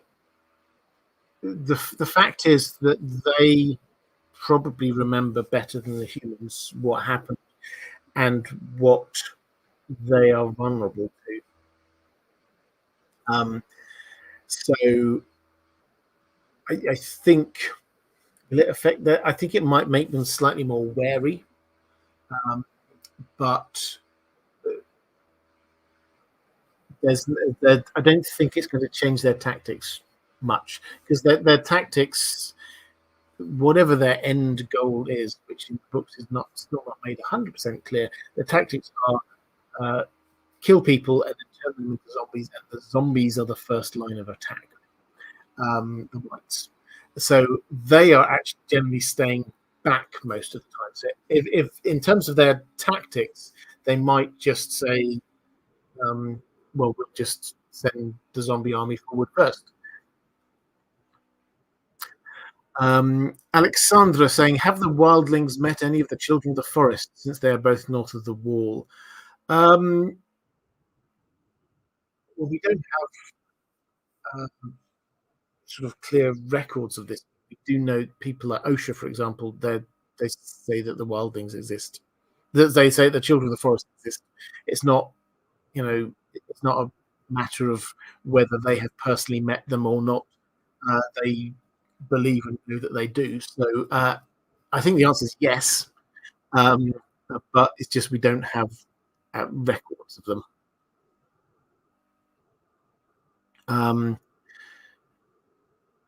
Corvus Corex saying, Game of Homes. If the betraying northern houses get their justice, there will be a few great houses up for grabs. What smaller house would you like to see get an upgrade? I'd like to see the castles getting rewarded for their loyalty with the Dreadfort, R.I.P. Jory and Roderick. Yeah, so that was my exact first thought as well.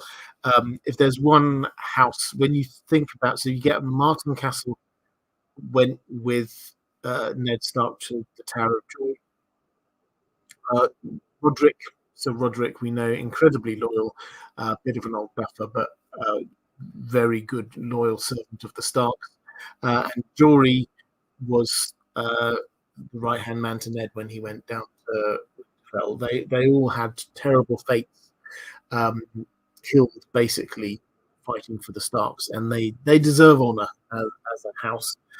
So yeah, I would definitely agree with that. In terms of whether anyone wants to upgrade, like a small house made a bigger house, I'm not 100% sure that would House Mormont want to leave Bear Island. Probably not. What would work for me is if, say, the Hornwoods just got to extend their estates. They're right next to the Dreadfort and House Bolton's estates, and given what happened to them, that would work really well for me. If House Hornwood was just told, well, you can just extend your estates to the north, and you can keep that. The Dreadfort, you can knock it down, you can do whatever you. I've got about 3 more questions here, so feel free to drop a few more things into the chat as well. Jenny Tard saying, "Hola, Robert. Hola." Thank you to the moderators. Yes, this is a great chance. If you are here and you've been watching this for about the last 3 hours or whatever we've been going for, the moderators have been doing a fantastic job. If you could show them a little bit of love in the chat, I would hugely appreciate that. I did say thank you to my patrons earlier, didn't I? Yes, so I don't have to do that one again now. But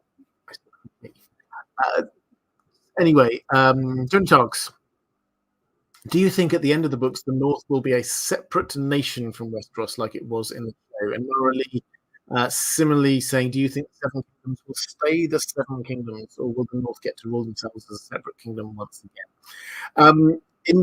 Interesting question. So I might do a video on this in that series on the North, actually. I think the first thing to say is that as far as the North are concerned, they are separate. Again, they are ruling themselves again. They've already declared their independence. So this would not be a matter of does the North get to rule itself? It's a matter of is the North willing to give power back to the Iron Throne, or submit and bend the knee once more? And I think if you look at it that way around, you have to say no, probably they wouldn't. Particularly if you get someone like Sansa ending up ruling the North. Her character arc is to get her to a place where she has her own power. There is nobody who has power over her. She is back in Winterfell, and she is in control of her own fate. That is where her character arc is taking her towards. And that, if there were a king who were in charge, who could be much like happened with her father, just told you now have to come here and do this, that would take away from that character arc, for me anyway. And then taking the other way around, the Seven Kingdoms, we have now pretty much got confirmation. The Seven Kingdoms was created by the Targaryens, by Aegon the Conqueror, simply because he'd had a vision, a dream, a prophecy, a dragon dream, which said that he had to unite Westeros. Why? Because of the great threat from the North. If the great threat from the North has gone, then the drive, the need for there to be united Westeros is no longer there. So you have to ask yourself, who wants to stay like that? The North probably don't. The Iron Islands probably will want to, whoever it is, they'll probably want to rule themselves. Dawn historically has ruled themselves. So maybe the clump of Westeros in the middle wishes to be part of one big nation, but the driving force that led to its creation is no longer there. Curse Ballerina, haven't wildlings used boats to go around the wall? Why waste time trying to bring the wall down or fight the Night Walkers and not just sail around the wall.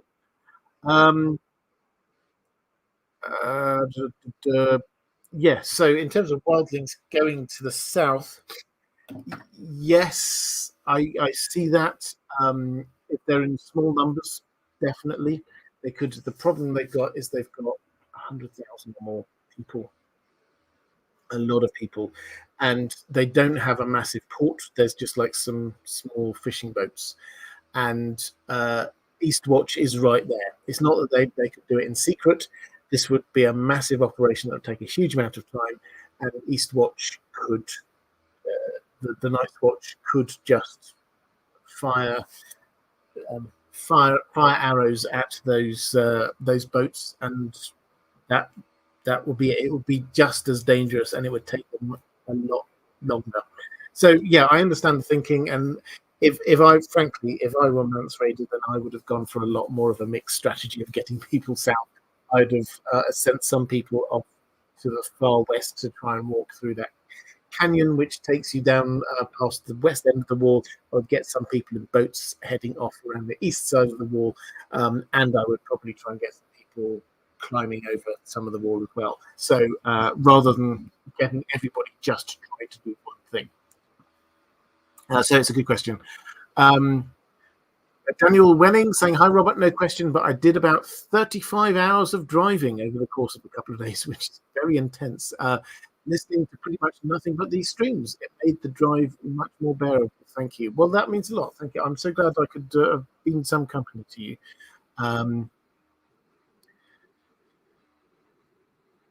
Andrew K saying perhaps a more regional autonomy, but still defer to a high king or a monarch for the most important issues. Yeah, perhaps. I mean, I don't know the extent to which George R. R. Martin is going to tell us the exact governance model going forward. At the end of it, I'd be absolutely fascinated by it, as I'm sure many of us would. But I think the Sansa storyline, for me, does end up with her being in charge of her own fate.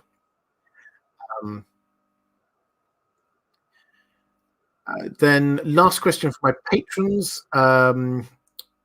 So this is Alhad saying, while talking about Cersei's follies in the last Elaine chapter of A Feast of Crows, Littlefinger says that he'd hoped to have 4 to 5 quiet years. Do you think this is George winking at us after cancelling a 5-year gap? What plot points would he have changed if he had persisted with that 5-year gap? So for those who don't know, I mean, this is the quote. Littlefinger is talking to Sansa. Basically, he's now at this point he's telling her his plans. He's saying Cersei stumbles from one idiocy to the next, helped along by her counsel of the deaf, the dim, and the blind. I always anticipated that she would beggar the realm and destroy herself, but I never expected she would do it quite so fast. It is quite vexing. I had hoped to have 4 or 5 quiet years to plant some seeds and allow some fruit to ripen, but now it is a good thing that I thrive on chaos. This is George R. R. Martin giving a little nod to the reader. Yeah, the plan, the original plan, for those who don't know, is that the original plan was that he was going to have a 5-year gap in writing the story, that all the characters could age up 5 years. So we've got some very young characters. They would all get a little bit older. The dragons would have a chance to grow, get bigger, and then he could pick up the story again. Now, he abandoned that. He got into writing it, and he abandoned that idea. He was asked about this in an interview quite some time ago, and he said it would have worked really well for some characters. So he name-checked Arya. He said that you could have dropped her off at Bravos, left her there. She's got 5 years to train. We can come back 5 years later, and we just have like a montage training scene or something. And she'd be back. He didn't say That's my paraphrase. Same with Bran. Say he could get up to Bloodraven's cave and he could learn things for 5 years. But the problem was characters like Cersei is that he simply could not bring himself to believe that Cersei could be effectively ruling and not doing much for 5 years. Just and always peace and quiet for 5 years. That does not fit her character. She would have found somebody to fight. She would have ruined something. Something would have gone wrong somewhere along the line. And so, as a result, he decided that he was going to drop the 5 year gap. And this was, yes, very much his little nod to the reader. Those who knew that this, when he has Littlefinger saying he had hoped to have 4 to 5 quiet years, but he can carry on anyway. And that's George R. R. Martin going, yep, okay, so Littlefinger would have been doing even more cruel stuff if we'd had this 5 year gap. As it is, he's just going to be relying on his chaos and his ability to climb the ladder during chaos. So, yeah, would ultimately would things have changed? Only in as much as if someone like Cersei was doing things for 5 years, because he's a Gardener writer, he would have had to just found out what those things were, and therefore what that would have affected her and her growth, and that would have taken her off in different directions.